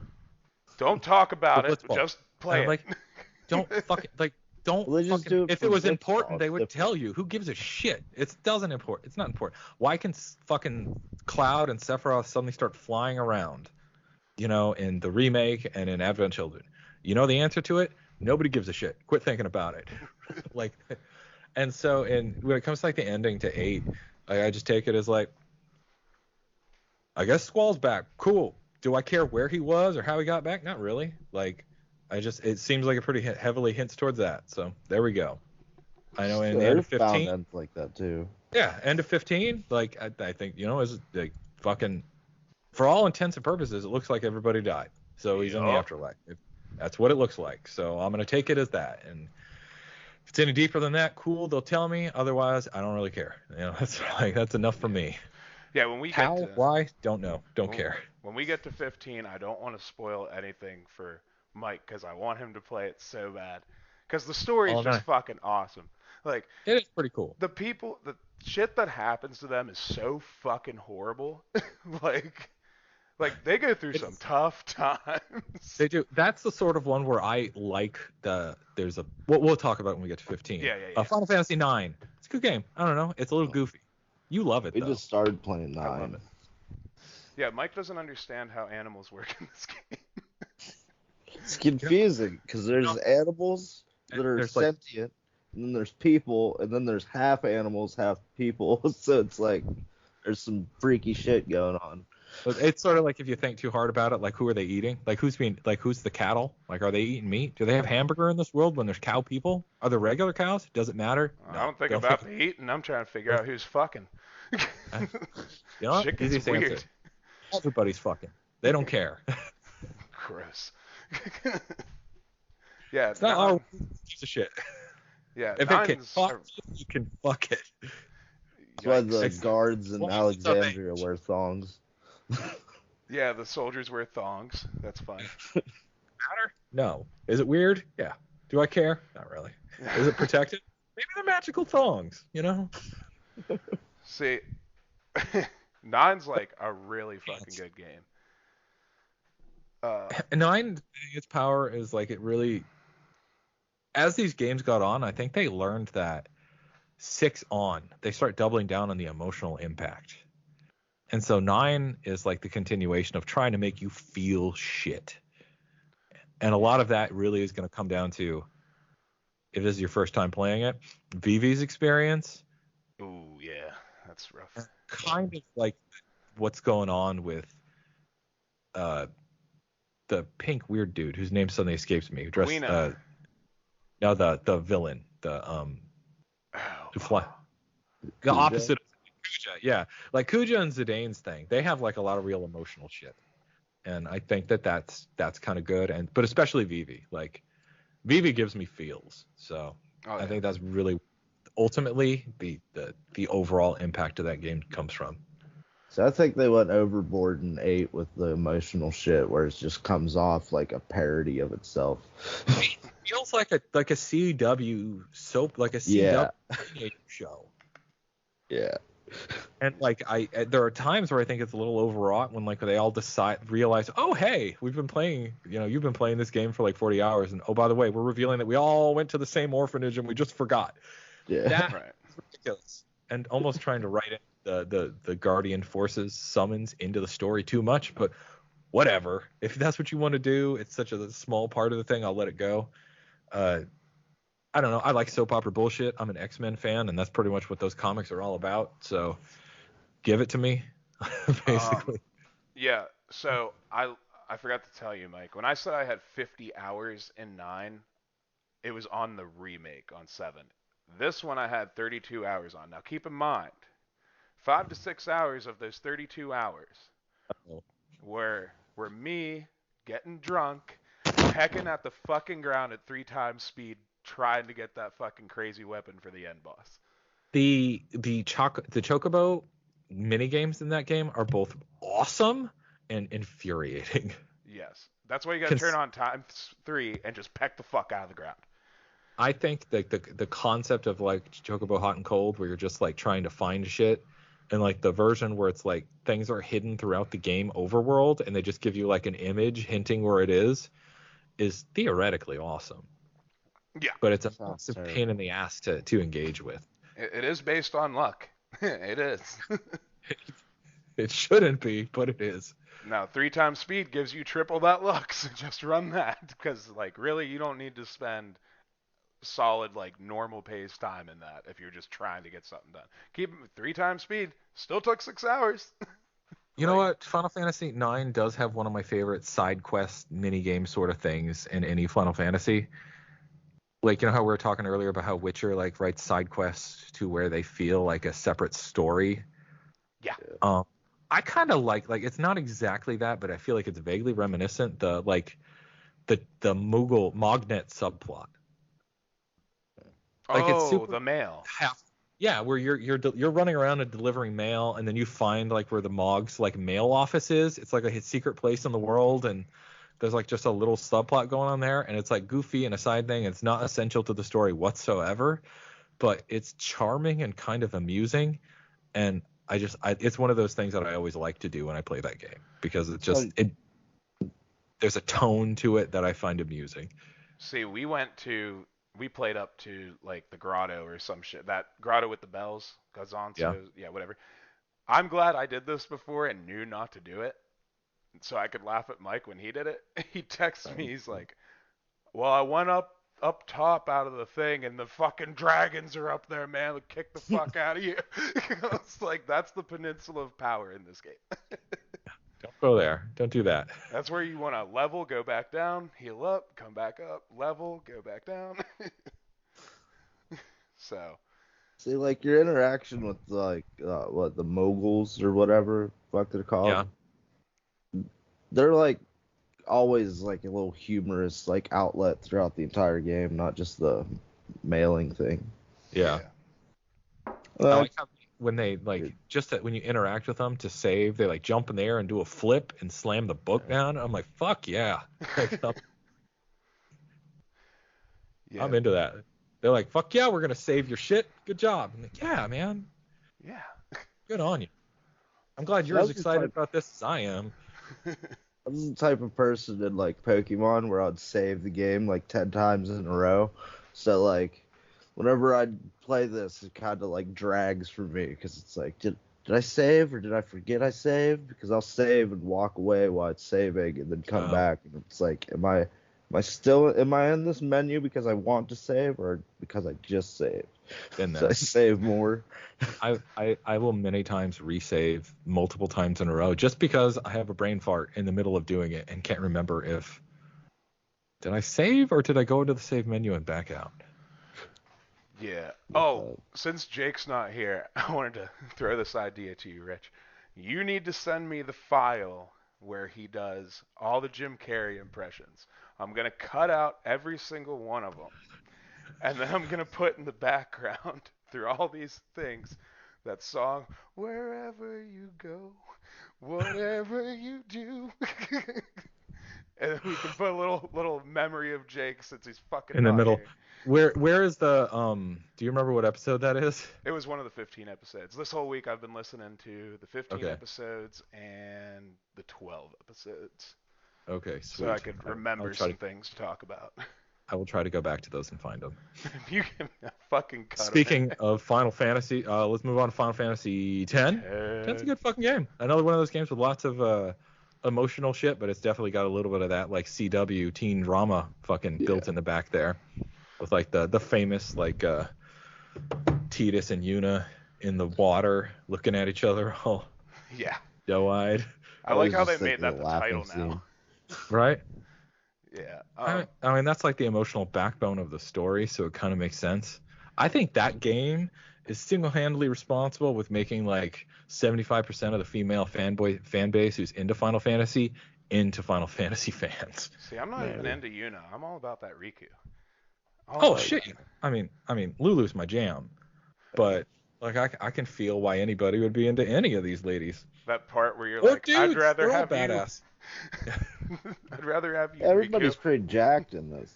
Yeah. Like Kamari's got the most jacked. He got I the mean, he biggest appeals to a titties. very specific audience, and I imagine he's very popular with that audience. What is it? The battle you The- guys had on your episode? It was who has bigger tits, Lulu or Kamari? I mean, listen, that dude, he fucking lifts. We all know it. Oh, dude, he doesn't skip leg day either. He fucking jumps all over the place. He doesn't He's like skip real shit. life Mario. He's like, most of the suppose the time I'm real- standing, but I'm just lifting in this back world. Just lifting back here. Just ready for you guys to bring me out, even though nobody ever chooses me. Nobody ever does. I feel bad about it in retrospect, but like, you're not the character I care about in any way, shape, or form, other than the fact that you look cool. But He's like the blue mage or something, right? he's everything. He literally can be anything. Well, it's like Orin's like the strongest fucking dude, and he has a fucking broken arm or whatever, and then and Kamari's just like, I'll never be able to hit as hard as you, no matter how much I lift. I don't know why. That's what tries hard. He's just frustrated. Like, I need more protein. I'm gonna eat this fucking deer. Maybe then I'll get jacked. I don't know. I actually built him up to be like a second Orin once. He was like a hybrid between Orin and Waka, and he was actually really useful when I did that. Like one of the last times I played. So you can make him useful depending on what you want to use the most of. Did you dodge 200 lightning bolts though? Fuck you! I did that once. I know. Never again. I did 50. I made it to like 50 or 51 or some shit. One of the only times a video game's ever made me cry was that fucking like chocobo dodge balloon things you gotta do. That for is Tidus so to get easy. this thing. I hate it. I hate it so much. That's like I've one of never the had harder trouble. things I was able to do, and I practiced it for a couple hours, and I got it finally. But then after that, after like my last run, I was like, I figured it out. You just collect all the balloons, make it to the finish line, and just stand there and wait. And you watch the timer real closely, and you right across it as soon as it says zero. As soon as it Oh, it says zero. resets? No, if you hurry up and get those balloons to add to your time, Oh yeah. book it to the end, stand right next to the finish line, and just watch the clock.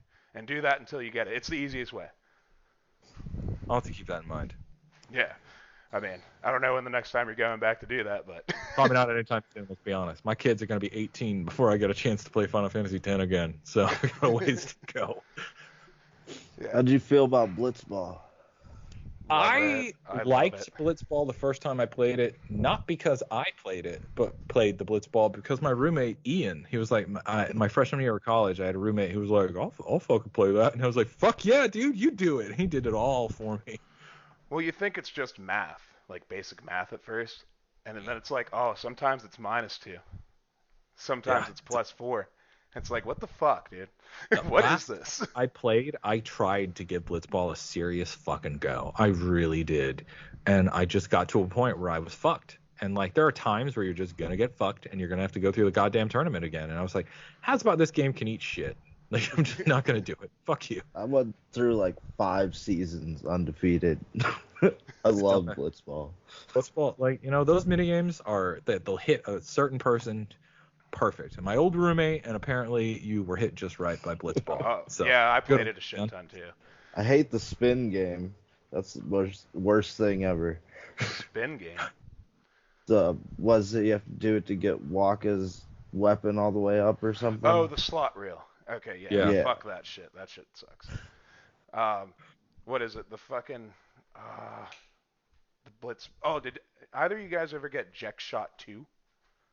I got like everything the first time I played it. Oh, So. did you? But that was back when I was in college. So no, I haven't done it again. Yeah, I you think I have- just used Sphere Shot. And still, Yeah, once it like maintain hits that like speed. 200, it's like it doesn't even matter, or even 150, you can just slap it across the damn map and win. I mean, Yeah, it's super powerful. but Jack Shot 2, you have to get all of Tidus's key abilities, which means you're gonna lose those games that you try to do that most of the time. And Most then- likely. And all it does is take out an extra person. That's all it does. Just- To be fair, that's useful. I mean, yeah, Yeah. it's useful, but honestly, if you're strength, like how much he played and how much I played and shit, if you just use normal Jack Shot, you're usually going to win anyway. Same thing with Sphere Shot. So you don't even need Jack Shot 2.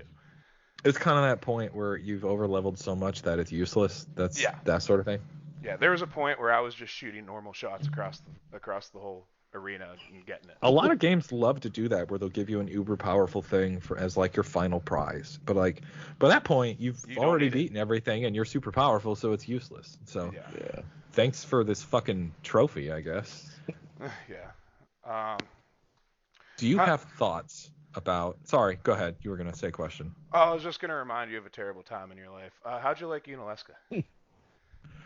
I did not mind Unalesca as much as my co-host did. Jake hates Unalesca. I got frustrated with Unalesca. I hardly remember the fight except for I the got stuck for zombie thing. months in my childhood trying to beat that. Every once in a while there's these certain fights that like I'll just get completely fucked on, and they'll piss me off to like absurd degrees, and I will be really mad in the moment, and perhaps for a day or two afterwards, but then I'll just kind of let it go, 'Cause I try not to let video game things piss me off for too long, because that's unhealthy. There's enough things in the real world to be mad about, Yeah. But my co-host, however, will hold a grudge against a video game for his life. So if Unalesca comes out, even now, we played Final Fantasy X for the show for years ago. But if it comes up, he will still just be like, oh, fuck that, I'm so pissed off, fuck her, goddamn, I hate that shit. I'm like, do you though? Do you? You still mad about that? Oh, I'll always be mad about it because it just took me tons of fucking tries. Like every day I would try it at least once or Hey. twice and then just turn it Hey, off. imagine if you took that time and just ground. How's about, like, imagine if you invested that time otherwise. Wait, I don't know. That's what Then I you'd did. be- I switched to a it different probably- game. Okay, it would have leveled you up to where you probably could have beaten it way faster. Fuck no. That's a you Mama gotta, didn't you raise gotta no think about your fucking time. bitch. Buy a bunch I of guess. remedies and elixirs and shit. Oh, trust me, I I mean- went back and got all those items. It did not help. I just got lucky one time. I mean, I Alright. understand that, but I also kind of get off on beating things I'm not supposed to. Exactly, that's Knowing what I'm that saying. I'm out of my league. I will try multiple times before I've been cowed enough to do the smart thing. So, but that's my fault. That's not the game's fault. That's me being a stubborn dumbass. Yeah, that's how I am My too a lot. thing's more is like you have this big fucking stack of guild that you can't use for anything. The typical Final Fantasy endgame. Yeah. Yeah. What were you gonna say? Do I have thoughts on what? On Final Fantasy 11. Never played it. Yeah. I was Yeah. not around for that. They actually, you can go back and play it now. Return to Vanderveil or whatever it's called. Yeah. Yeah, Didn't they but turn? I think they turned it into a mobile game or something. maybe I don't know. And I'll be honest, I kind of want to go back and give it a shot. But like, I actually did play it. I got the game when it first came out. I got it for PlayStation 2. They released it with like a hard drive Hmm. that you could put into your PlayStation 2 because it needed somewhere to save all the extra data for the MMO. It was mostly a useless accessory. Other Now, than that, I know um, the only thing about 11 I know is there was a two-parter, 2 episodes on another podcast that I listened to, Tadpog. They yeah, did a two-parter on Final Fantasy 11, and the stories from that game are so fucking funny. Like, I wish I would have played that game. I definitely want to go back. So hopefully I mean, if you ever there's decide to play it, I'll play it just to try it, but I'm not playing it by myself. I won't do it. Because I know you need people. So, yeah, that one is not one that you can do by yourself. yeah, because like they had like how they were talking about, they had like tons of people and were in like a guild, and they would all go out and do like burn parties and all this crazy ass shit that I don't even know what the fuck they're talking about. So, I mean, that's all I know is from what I heard from them. Like I know Let's see. nothing about that game. Where is Final Fantasy 11 available on? I bet it's almost only PC now. It's got to be. Oh, are you Yeah. you looking it up? Yeah. Yeah, I am right now looking up the. Yep, it is. It's like PC. So fuck it. All right, fine. One day we'll put it. We It's skipped. happening one day.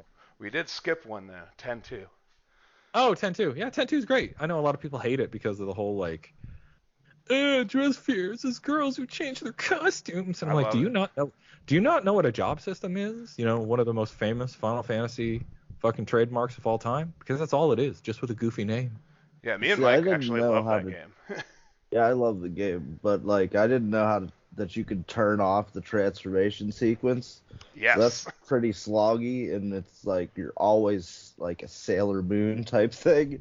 Yeah, I think Yeah. they were That took definitely me off going top. for that vibe, and I've never seen Sailor Moon, but What? I got no vibe against it. So if they want to show me these weird transformation sequences, I'm down. Whatever. It's anime bullshit, but like that's basically what Final Fantasy has kind of become over the years. So fuck it, give it Man, to me. I was just happy I to did. see an outline of titties. Oh my That was god, it. yeah. I mean, That was it. always. I listen. It's gonna be hard to say no to that. You know, like a little bit of sex appeal all day. Give it to me. Pain I is have my that jam. side boob. Yeah, I'm just not a Pain fan at all. Like, give me Don't the like short girly, hair goth girls, huh? give me the, give me the girly girl. I'll take that one. Doesn't Well, she has like Waka hair, doesn't she? Yeah. kind Oh, of. yeah, pretty much. It's like a faux She looks hawk. like she'd be in like a punk band or something. Yeah. So, Yeah. It's like, yeah. So I don't know if 10-2 is cool. I think it is if there was ever a game that I would do, like if I was a guy who liked to make money. Like I said earlier, how Final Fantasy X, I think, really pulled in another audience. Like it really brought in this new audience of female players. I think even more so than the other games. I would absolutely try to capitalize that on making another direct sequel because that game sold fucking gangbusters and Square needed fucking money. I don't know if you Spirit. Yeah, rem- this the yeah, movie. that fucking Yeah, I watched that bankrupted. movie like 3 times. Yeah, Final Fantasy X and Final Fantasy 11 like pulled that game out of fucking that company out of bankruptcy. So like Yeah. yeah, fuck yeah, I'm gonna make another one of these. You basically have the system already built. Just do it again and add some new shit. They reused a ton of assets. So My only bad thing about 10-2 is once you do it once and you find everything and then you go back to play the game, I don't get the same enjoyment of finding those like the Dark Knight dress sphere down in that the Via Purifico maze. Like You do New Game Plus. I'll never get that. No, I'll never get that satisfaction of finding Uh, all the secret dress spheres because I have every single one of them. The only one I have trouble getting is Lady Luck, and that's because of that fucking sphere break game. So dumb. I Perfect. beat it. I beat it on the original one, and then the remake came out. Cannot fucking beat him. I can't do it. I think that like I mean you could say that about any optional or side content in any game. So I'm not really hung up on trying to recapture that exact same feeling again. So I don't particularly care, but I'm sorry you don't have the vibe is not there anymore. Oh no, I love the game still. That's just the one part of the game that I'll never get the same satisfaction from. That's Yeah. all. But the job switching and everything, like different job classes, are awesome. Right now, I'm currently trying to master all of them on every character. Jesus, man. Well, See, I could I want to do everything. There's completely do without. yeah, sorry. Well, I could completely do without finding the dress spheres again. I like just having all of them. Yeah, I never I did do the new game plus. I would have been cool if there was a way to level up and unlock some, but I don't mind that. Like all the essential ones are kind of like in plot relevant situations. Like you progress the plot and you run into it, and then I guess that's a way to balance the game. So you can kind of build bosses with knowing what your party is more likely to have, so nobody can be totally fucked and run into a boss. And the best way to beat this boss requires a dress sphere that you don't have or haven't unlocked yet because you didn't level up enough. So making a also kind of eases you into it instead of just being like, here's all the dress spheres. It's like here's like 3 or 4 that you need. See, I yeah always rocked the psychetics, the new one they added, where they're floating yeah That's around. awesome. I rocked that, Berserker, and yeah Dark Knight. those are all cool. Uh, here's the thing about this game. Okay, I tried to 100% it the last year whenever I beat it for the first time. The game's like, oh, you didn't get the perfect ending. I was like, how? I did everything. And then I started going back through my checklist. Oh, didn't talk to Donna in chapter 2. Oh, okay. Okay. And then That I go back through again and it's like, oh, you didn't get the perfect ending. It's like, what are you talking about? I talked to fucking Donna in chapter 2. like, yeah, but you didn't do this. Yeah, I didn't do the fucking chocobo breeding thing Like where fuck. the ranch you can eventually like somehow bust out like there's like a secret gold chocobo that comes out of that ranch or some shit, and that's how you get like 100%. Like that's like the most annoying, tedious thing in the world. It's not like I breeding. It's like you have to level them up, and they have to go out and find this shit. It's weird. Look it up. It's fucking weird. Look it I up on your free time. dislike locking endings behind missable content. Yeah. So that is a legitimate complaint. When I played 10-2 the first time, I just played through, did what I could, and then when I got back to school, I had a friend, my friend Jorge, who has been on our show a few times in the past. He is the kind of person who'd 100% shit. So I know you 100%ed this. So load up your last save and show me this ending. And he did. And I was like, this fucking rules. Thanks, man. Yeah. I just at that point I just YouTubed the perfect ending. Oh yeah, nowadays that's I the was like, oh, smartest way to Titus do. is back. Yeah, good enough. I mean, that's a cool. They shouldn't have buried that behind a second, like an embedded fucking. They should have. It didn't need to be a secret ending. They probably should just made the full ending one ending. You know? Yeah. I I prefer it don't know. not being an ending at all. Yeah, I know you hate that. It just And undoes yeah, it's everything like that the first clapping game while did. he's disappearing when he jumps off the fucking plane Yeah. thingy. And all the faith were gone after the events in 10. So how's that voice Yeah, faith exactly. thing there? How does that make any sense? Don't know. Don't care. It doesn't. It's called Final Fantasy. So, Yes. okay. But anyway, on to 12. We already talked about 11 a little bit. Yeah, a little bit. 12 is a game that I simultaneously think is really, really, really awesome, incredibly well done, a beautiful piece that I'm glad they brought back into the masses with that remake, and I also find it tediously boring in many parts. Yes, but it is a very good game. That's how It's I am ext- with Tactics. yeah, Tactics, I love that game. I just suck at it, and then whenever I realize all the tedious parts, I'm like, I don't know how to do this, and I don't want to do it. I don't even know why I find it like tonally. I mean, it was made by a lot of the same people who did Tactics, but it Yeah. does not hit me in the same way that Tactics does. Tactics, I feel fucking gripped by. The plot grips me, the gameplay grips me, everything grips me about that game. Probably helps that Cloud's in it, and I'm a fucking fanboy. But for whatever reason, 12 just doesn't have those elements that like just grip me. However, the last time I played it, I did do like more of that game than I do usually at this stage of my life. Like I'll Did you usually get the cut out a lot spear? of the Didn't you get what? didn't you get the Zodiac spear or whatever? Not this. I didn't get the Zodiac spear. I got. Maybe I did. Fuck. I didn't I mean to may cut you have. off. My bad. Another delay. I got a lot of the. I think I got a lot of the other weapons. I don't think I needed the Zodiac spear, but I may have. I got all the weapons that I needed, like the best swords and shit, and I beat all of the bosses. I Yeah, got that. the best gear that I needed. And sometimes these days, at half the time, I don't give a shit about super bosses anymore. But that one I did because I felt this weird sense of like, I'm gonna fuck this game up. Yeah, I like the secret boss they had in 9, Hades. I accidentally found him. Do you What is this? I remember Ozma. I don't remember Hades. Hades And is like, remember how it looks like you're underwater, like walking through that cavern looking thing, like near the end? If you go into this, like, if you turn right, there's a little pocket, and then I think like a little message pops up, and it's like, his name's Hades. He's sitting on this throne made out of like, it looks like, yes, yeah, yes. yeah. He's supposed to be a super boss. Beat him first try. I don't know why. I don't know why he's a super boss, but I mean, I just pounded away at him and killed him. So I don't see how that's a super boss. Ozma, on the other hand, is a luck. Oh, that thing is That a is whole luck. other story. Yeah. And it's Fuck Ozma. just a colorful fucking sphere that just crushes you. Yeah, I've never beat Ozma, but I've beaten Hades before. Pulling up the picture, like, yeah, I beat him, never Ozma. But yeah, 12 I crushed everybody to a degree that I found hilarious. But that's because I over leveled like everything, you know? I generally think of super bosses as you need to be like max level to survive. But the 12 bosses, I mean, you don't actually have to be max level. Like you can be in the 80s and 90s and fucking hand those dudes their ass. I have half a strong team and the other half are so fucking lagging behind. Like real I tried bad. to keep I tried to keep everybody up that high, like, because sometimes you need to swap somebody out, you know, and I don't want to be crippled if one dude goes down because shit will fall through.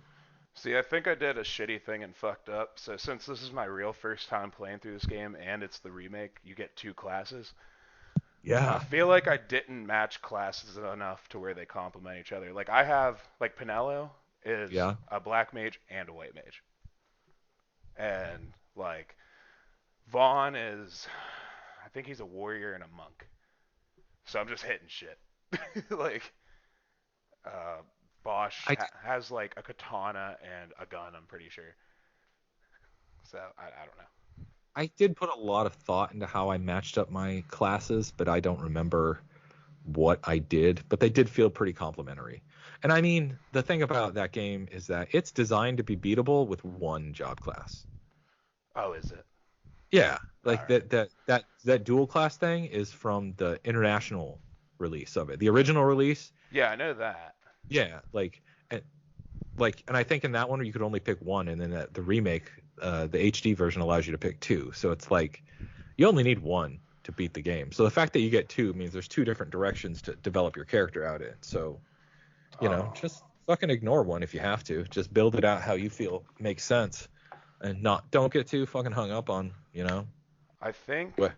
that I think you guys, one of you guys said in your 12 episode that you're locked into it forever. I think I remember reading you could go back to one of those. Yeah, there's a dude that will change it for you. I think late game, Yeah, I believe. Yeah. yeah. I was like, huh. I thought I read that you could change that, but I might be wrong. Learn things, you know. You'll say something really stupid, and then later you'll find out, oh, I was wrong. It's part of growing up, I Yeah, I guess. think it's like in the Monster Hunter thing, like where you hunt the monsters. I think Yeah. that dude changes it for you, but I wasn't sure, and I was like, if I change anything now, I'm gonna be fucked.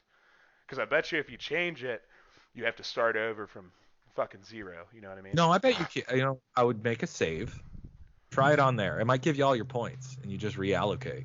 Yeah, I still have to make it through that the Bahamut. I Oh, haven't gotten back yet. Oh, one day. One day. It's worth it, I think. I feel like I'll do it when we play it for the show. Whenever It's that may be. Do you have feelings on Final Fantasy 13? Mike does. I've never played any of them. Okay. What do you think, man? Beat 13 probably 2 times. Yeah. It's a lot shorter than most Final Fantasy games. It's kind of disappointing, but after you spend some time with most of the characters, it's not really disappointing. Didn't Jake quit playing? Yeah, that's the only game that Jake quit. Now, did you do all 3 of them or just one? For the show, we only did one, but I personally played all 3. There's a late game boss that has an instant kill spell, and it almost feels like you got to kill him before the instant kill boss fucks you up. And Jake couldn't beat it because he didn't put in the effort to level up enough to kind of be a proper threat to it, and so he just got frustrated and quit. And fair enough, that's your choice. But yeah, I mean, if it's a game you're gonna quit, I think 13 is probably fine because I think it's a good game and the story's all right. But I think really where 13 comes into its own is in the sequels, the 13.2 and 13.3. I think capitalize on what is set up character-wise in the first one more so than I really get out of the first one. Now, Well, see, I hated the second one. That reminds me. It's so weird. Oh, go ahead. Sorry, man. I'm sorry. That just reminds me that insta-kill thing. I remember you guys talking about on the Kingdom Hearts episode that boss that like whispers in your ear and a fucking number pops up above your head. I went and I looked up that video as soon as you fucking said that, and I was like, "What's he talking about?" I think it was in 2, and I was like, "I've never seen that boss," and I went and looked it up, and I was like, "Fuck that! I'm not doing that. Yeah. I don't want to find him." Like whispers in your ear, a fucking timer pops up above your head. Isn't it like always a random number? Something like that, yeah. And then he just proceeds to fly around the fucking room and scythe you to death. I hate you. I hate you so much.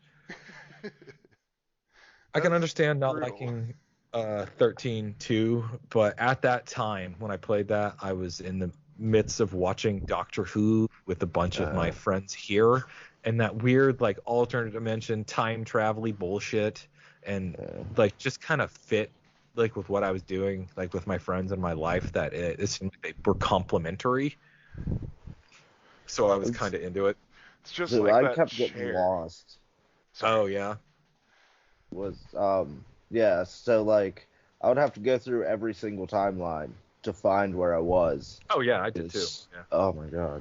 It's like, just got so tedious. It's tedious, but also it's so weird and different that I found that unique. And I didn't even necessarily love those 2 characters all that much, and how your third character isn't like a real character. It's a fucking animal you capture. Yeah. Like, that's not cool. That's kind of lame. Well, no, see, I like that aspect because that's what I liked about was it 10-2? Yeah. Like about halfway through the game, I switched my whole team with the Marlboro and just destroyed the rest of the game. Oh, there you go, man. Well, it's fun messing with their dynamics and shit. It's weird that we had the same experience in like Secret of Mana, where you got fucking quote unquote gang stomped by those chairs. That's a super boss. Is it? No, it is a super boss. Like you can't beat those chairs. Because I tried to, like you did, many a time, and it did not work. I just fucking got cornered and just got the shit kicked out of me. How would fucking, like, they shouldn't be that badass. Yeah, no. And there's 4 of them. You try to move away, and the other 2 come to life, and they're like, "Oh, we're all gonna gang up on him now." Fuck no. Fuck. The chairs. But it is what it is. I don't like it, but it is what it is. Those chairs. Thank you for fucking reminding me about those goddamn chairs again. Fuck. That sucked so bad. What was this? Secret of Mana. There's a room you walk through, and there's some chairs you can fight, but they can, like, there's 3 of them, and the timing of their attacks can get you stuck in like an infinite juggle if they get you just right. Yeah. You'll be trapped in a corner, and they'll just fucking beat you to death, and you'll be able to do nothing about it. Like you, I eventually gave up and just didn't go in that room. Fuck that place. The remake's awesome though. The one Jake played, that thing's great. So Is it? Yeah, I've heard good things. it's excellent. Trials of Mana, also the other remake that's after Secret is really good, and Legend of Mana just came out recently too, remake.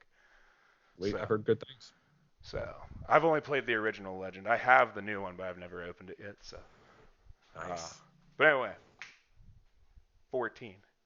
14 is a really good game that I only played a little bit of, but much like I said about 11, it's a game I really want to go back to. Difference is, I had a good time with 14.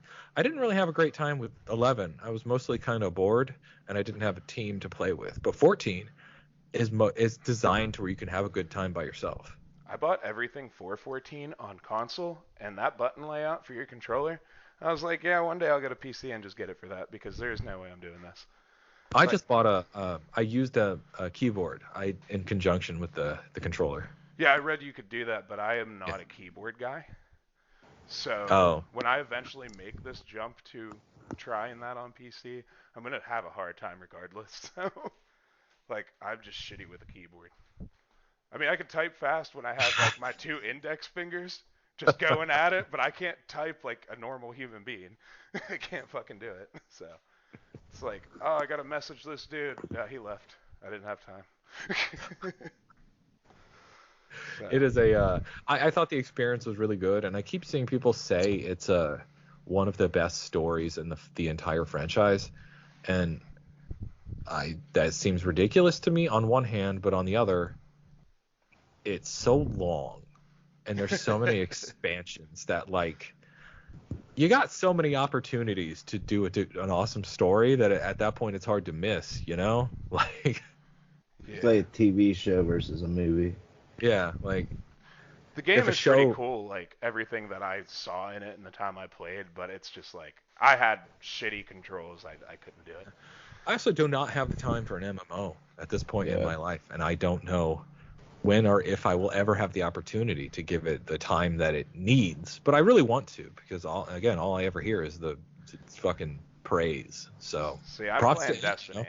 I'm back into Destiny, and yeah, man, you can either have time for an MMO or you can have time for games.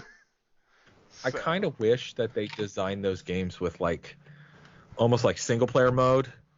Where like that one, yeah, you can play single player and it's a good experience, but it still like takes a billion years or whatever, you know. But I wish they yeah, released a separate like, you know, we just created we slimmed down the content and built the game around you being a single player, and you know made you level up in a single player context versus the monthly context, you know, like so you yeah. don't like the monthly fee thing, but they make so much fucking money The whole like game's just a on grind. those. I mean, that's all Yeah, it is. I But mean, I have fun doing it with my friends. So, yeah, and I think that's how MMOs are really, you know, designed to be that, Well, so they can make infinite money off you forever. I was watching some kind of game dev conference, and they're talking about like how you build MMOs, Yeah, and they actually do have like a mind for people that play single player, yeah, like at least try to make it beatable. Because like I play Monster Hunter single player, and I love how it is like that because it's yeah. just like this challenging epic battle that I don't get in other games.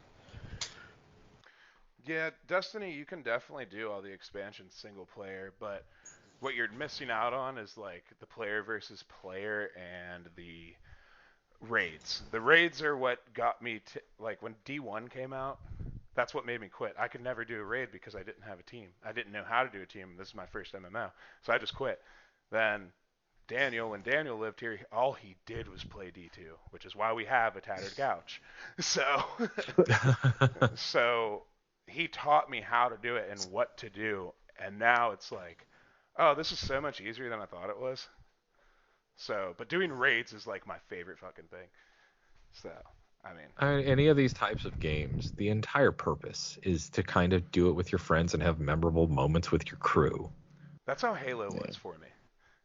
Like, Yeah. it's like I got into a clan and I was on SWAT squad with my friend Jocelyn 10 years later, comes to my wedding, and I go up there for vacation. And then we went up there again like a couple months later, and we'll probably continue to do that forever because Connecticut's awesome. So, I mean, it's pretty cool.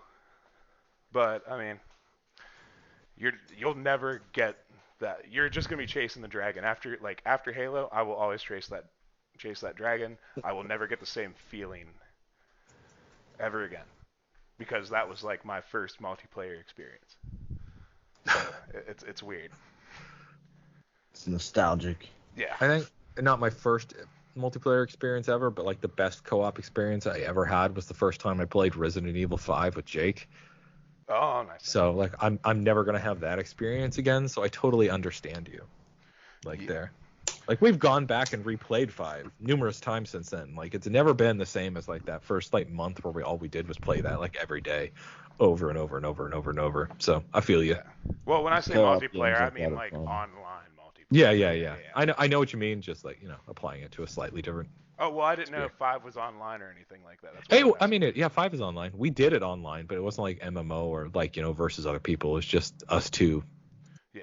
Um. doing co-op online. You can do that with Fable too. You have like a horrendous character that doesn't save or Yeah. Yeah, carry over, but you And nobody can do likes it. that. everything's janky as fuck, but it works. I mean, Well, it's Fable. It doesn't matter how strong your character is. yeah. It's just like janky. Like whenever I did it with somebody, they like skipped around the map, like Oh blinked. yeah, it's terrible. Like what the fuck? How'd you get over there? Your character would be like this weird version of bald where they just have patches of hair and the hair was like horribly rendered, so it just looks like sheets of paper on their head. Boy, that sounds like a unique experience. Oh yeah. So Don't like. let's roll to the last main one, 15. Sweet. Don't Good. spoil Time's running anything. out. Yeah. Don't spoil anything, but try to explain it, I cause played the demo. 15 is like this, like, to me, part of why it hit me is it made me feel nostalgic for my old bros I rolled with back in the day. When you all pile in your car and go road tripping, around town or whatever, you'd have your music thumping and you'd be bullshitting in the car and you'd go to fucking Burger King and then you'd go somewhere else and you'd go out to the fucking lake and do dumb shit. Like, how Final different Fantasy our 15. childhoods were. Drive through the desert. Final Fantasy 15 to me channels that experience of just piling into the car with your crew and just going and doing shit. Like in a way that no other Final Fantasy ever has. Like it has a small party of just 4 dudes and like some other people guest star, but really it's just those 4 dudes and their friendship, and that's the story. And that like it resonates with me very strongly. So I feel very, very fond for 15. And then the overall plot is also really good. It's got a lot of flaws. It's a giant open world populated with a whole lot of bullshit and really, really boring side quests that feel pointless. Yeah, But that's my problem with it. That's the only problem I really have with it. it's got so much padding, but when it's not being padded with all that fucking lame, boring content, the plot and the cinematics and the characters have so much heart that it really strikes a chord with me. And then later when I replayed it, I felt and then did all the DLCs and then read the fucking book that takes place afterwards because they didn't get the budget was pulled out from them and they didn't get to finish all the DLCs. Like I developed a real fondness for the main villain. And so he's one of my favorite villains of the entire Final Fantasy series. How good are those DLCs? See, I started playing them last year, and I've only done Promptos. I'm currently playing through that one right now because I he has like a backstory that you find out towards the end in the actual game. So I yeah, wanted to get behind that. I think they start out a little bit weak with Gladios, and that one's not the strongest, but I still think it's worth doing. And then Promptos is significantly better, and then Ignis's is fucking amazing. I think Ignis's is really fucking good. And That's then the only episode of Damn Chocobo I didn't listen to was the DLC one for 15. okay, yeah. Yeah. Well, when you get to it, you need to hear the DLC one and the book one because those two, the book might as well be DLC if you can read. Well, I've just listened listen to to the book. somebody. Okay, yeah. Yeah. Or even somebody telling you the story of the book. Like I They I all think have those. like listen. Roman names. Sorry. I just didn't listen to the DLC one because I wanted to play them first. That's the only reason Okay. I haven't listened to that episode. But the books episodes I listened to, those are Okay, pretty cool. yeah. Those are pretty The cool. book, the first chapter of the book is almost a retelling of the last DLC with Arden. So Yeah, I'm kind of glad yeah, they cut Luna Freya's out because I don't really see the significance. Because like she's kind of like a minor character in the main game in my eyes. She is a minor character, but the book story builds her out to be more, like, gives her more of a role. And I think that was the intent on the DLC. They felt like this character needed more. So, and she has a bigger role in the movie than I've she not did. seen the movie yet. Oh, there you go. Then you don't give a shit about her because you didn't see the movie. So, yeah, there, Ah. that makes sense. Does the anime 'Cause matter, or is that just backstory? that's just backstory of the dudes. Honestly, I think all of it matters to a certain extent where it fleshes stuff out that makes the overall experience better. But I don't blame anybody for skipping it, you know? Like, they should have added it all there to begin with. So yeah, try not to spoil anything. I think all of the additional shit for 15 feels like it matters to some extent. Like it feels additive rather than just like we're just milking you for more shit. See, I didn't know if I was tripping out or something, but when I've re-listened this week to the 15 episodes, because I love those episodes. I've re-listened to those like 4 or 5 times, honestly. Well, I work 10 hours a day, so I might as well. It's But, easy. Yeah, you have time. but you noticed the same thing I noticed. I didn't walk up to the motherfucker, but like at the end, the fucking Ultima weapon that's just walking around. I was like, oh, I'm not gonna go over there. He looks dangerous. So fuck that. I got especially in a video game, you know, like what do you got to lose but a couple minutes of your life? Did you So guys try to do the Adamantoise fight? try, yeah, do it. No, Uh, my wife's nephew, he was like 16, and he fucking did it. He beat it. I was like, holy shit, dude. He's like, yeah, I've had that game on pause for like 2 days. Because So it's I want just to go so maxed back. out. I'm sorry. I wanted to go back to 13 real quick. Did you Yep. fight those tortoises? I'll be honest, I don't remember what tortoises you're talking about. They're like, Adamantoise. yeah, they're like the giant ones at the open world part of the game. Oh, right, the part that everybody praises, but I find boring as fuck. Yeah. No, I don't remember, honestly. I have no idea. They had That like a 1% drop rate of this crystal to get your weapon to the last level. And I was farming those, and like the only real way to do it is like disable their legs and then have Vanille cast death on them and hope to God it works. I don't like the sound of that at all. Well, that's what I said when he said he took on the damn thing. I didn't even know it was a thing. He's like, oh, yeah, you know that mountain behind that Hammerhead garage thing? I was like, yeah. He's like, that's the boss. It wakes up, and it gets up, and you have to fight. I was like, yeah. Because Don't like. I guess there's a giant Omega weapon super boss as well, and I've never seen it either. Like, I think you have You to do know, something to get it. Biograder. maybe one of these days I'll replay the 13 and give it a swing just to see. You know, sometimes it's good to just see, but right now I'm just like, what the fuck, man? Yeah. Life's too short to spend your life on those fights. The ones that are designed to take like an hour plus don't feel worth it to me. Especially not replaying. I would rather have a really really hard 15-minute fight versus like a really just than a generally hard one that can take hour plus. And a lot of people like that shit. I feel like the respecting my time as a human being isn't there. I remember there was something I was reading about super bosses on Final Fantasy games. I think it was in 11, and there was a boss that people fought for over 2 days, and they still didn't beat it. And they had like the designers of the game had to go in there and fix it because there was so many complaints.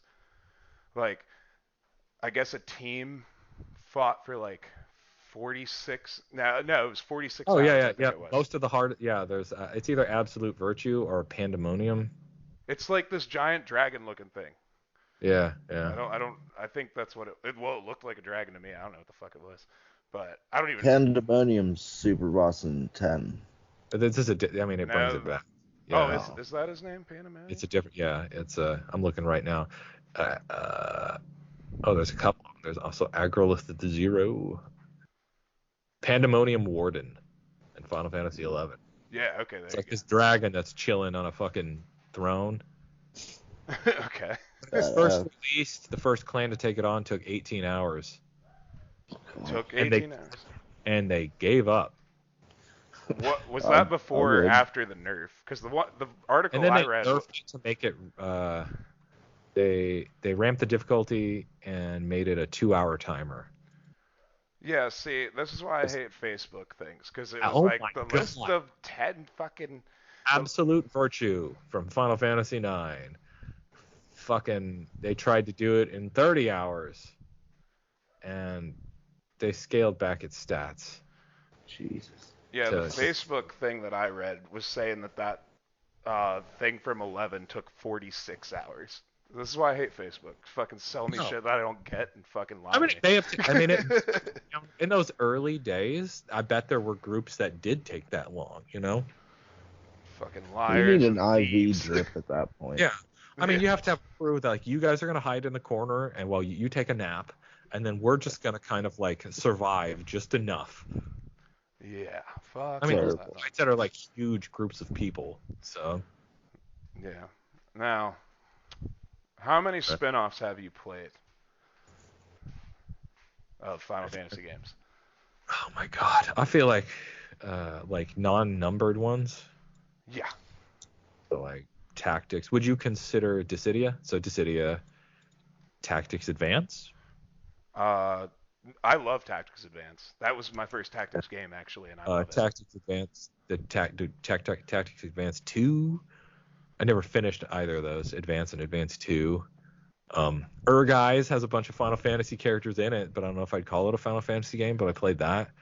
When are you going to run my suggestion for your show? That world. Which one? The world of Final Fantasy? Oh, right, yeah, I haven't played that yet, but I want to. I don't know. We know what our next 2 games are, but that one should be on the list. Yes, World of Final. I hope you like Chibi. I can get down with Chibi. Mike's so mad that I told him I was going to pick it one day. He's like, I fucking hate you, don't do it.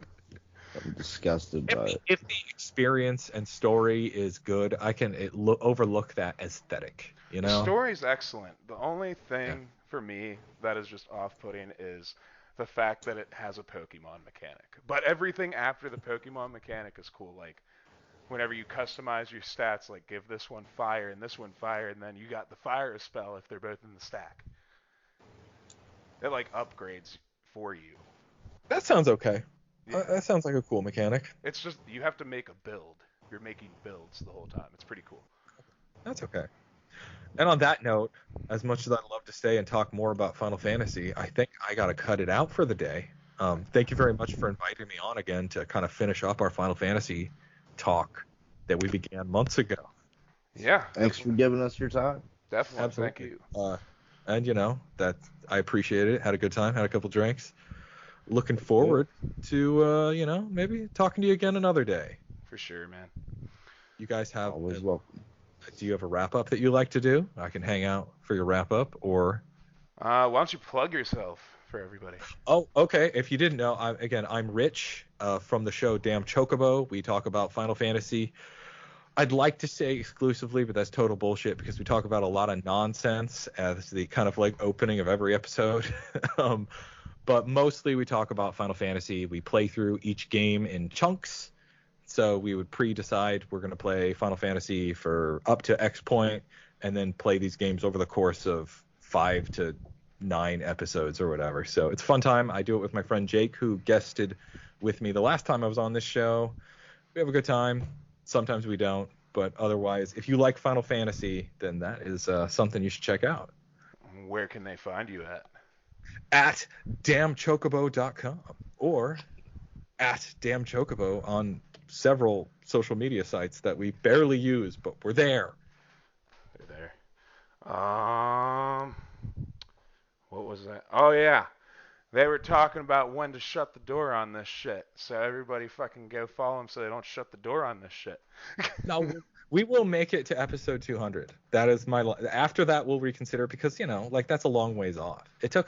We take our time. Unlike some people do weekly shows. And props to you guys who do weekly stuff. We have not been doing that lately. Thank you. Okay.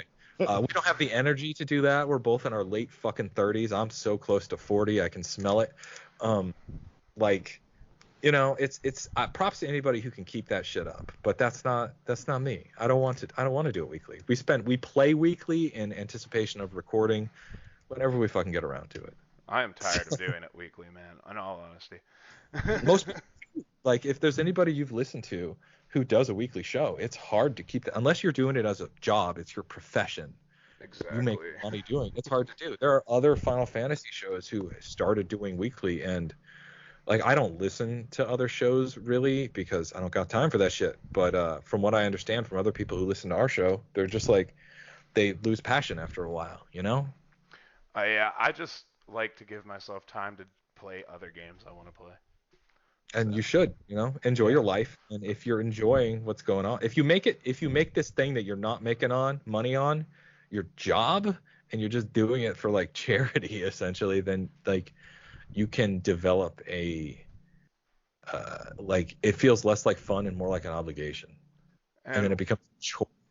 And you never want to turn something like this into a chore, because it should be fun, Exactly why I don't like doing it weekly anymore, because it's like, oh god, I gotta find this place in time. But where's Jake at on social media so we can all bitch him out for only having one half Damn Chocobo? Fun story. Jake avoids social media like the plague. Me too. You tell him that I fucking miss him and I want him back. Damn Chocobo social media things, I kind of monitor for the most part. And if you talk to anyone on there, 99.9% of the time, it's going to be me, because Jake just doesn't have energy for social media, which in the present day and age is understandable. Like, I don't blame anybody who's seen the last 5-6 years of social media and said, I'm fucking out. So, no, I definitely don't blame him for that at all. I mean, no judgment. Mike actually doesn't do social media anymore, right? Props. I noped out like 2 years ago. It's like, no. Smart choice. Yeah. Healthier for it. Yeah. Just get the message More back mental to him. energy for useful shit. Just Fucking right. Get the message back to him. Will that do. We I'll need say him. the We word. need him next time. I will tell. Because as much as I love you being on the show, it just doesn't feel the same. It's only one half Chocobro. Like, you're missing half the equation. I tell Jake this all the time, that Damn Chocobo doesn't work without him there being my foil. So I mean, no, this totally worked and was a great episode. But I just wish Jake was here. That's all I want. I just want him back. I will let him know that the love is there. Half a Chocobo is kind of not as appealing. Just laying there with its guts hanging out. It's not very good. I they smell bad, and we thought they smelled bad on the outside, but they. One last thing. Mm-hmm. Bring it back to 7. Did you ever end up beating both Emerald and Ruby? Yeah, always. Yeah. Jake still never Jake. did it. I think Jake had. I think Jake did the last time we played. I think he did nut up and do it. But like, it's Has he beaten Ozma? No. 9 is his favorite. That's why I asked that. I'll ask him. I don't think he has. Thing about Jake is, if it's too much work, he won't do it. It's just like, I don't think so. Reasonably so. Yeah. I don't, that stuff is there to be optional for a reason. So, and if you want to nope out, props. All right. No, don't let him know I said that, because I need something. I can't talk to him. Otherwise, I'd tell him, you better fucking be here. Yeah. Fuck up, little man. Take a day off of work. Fuck it. If you're swamped at work, that means you're doing too much. Exactly. Some people work too hard. I will let him know the love, and thank you guys once again for inviting me on the show. Thank you for joining us. Yeah, you guys take care. Have a lovely time. Looking forward to the next episode. This is Tattered Couch Podcast. I'm Mitch. Mike. I'm Michael. And I'm Rich. Rich from Damn Chocobo. Thanks for everybody listening. See ya. Adios.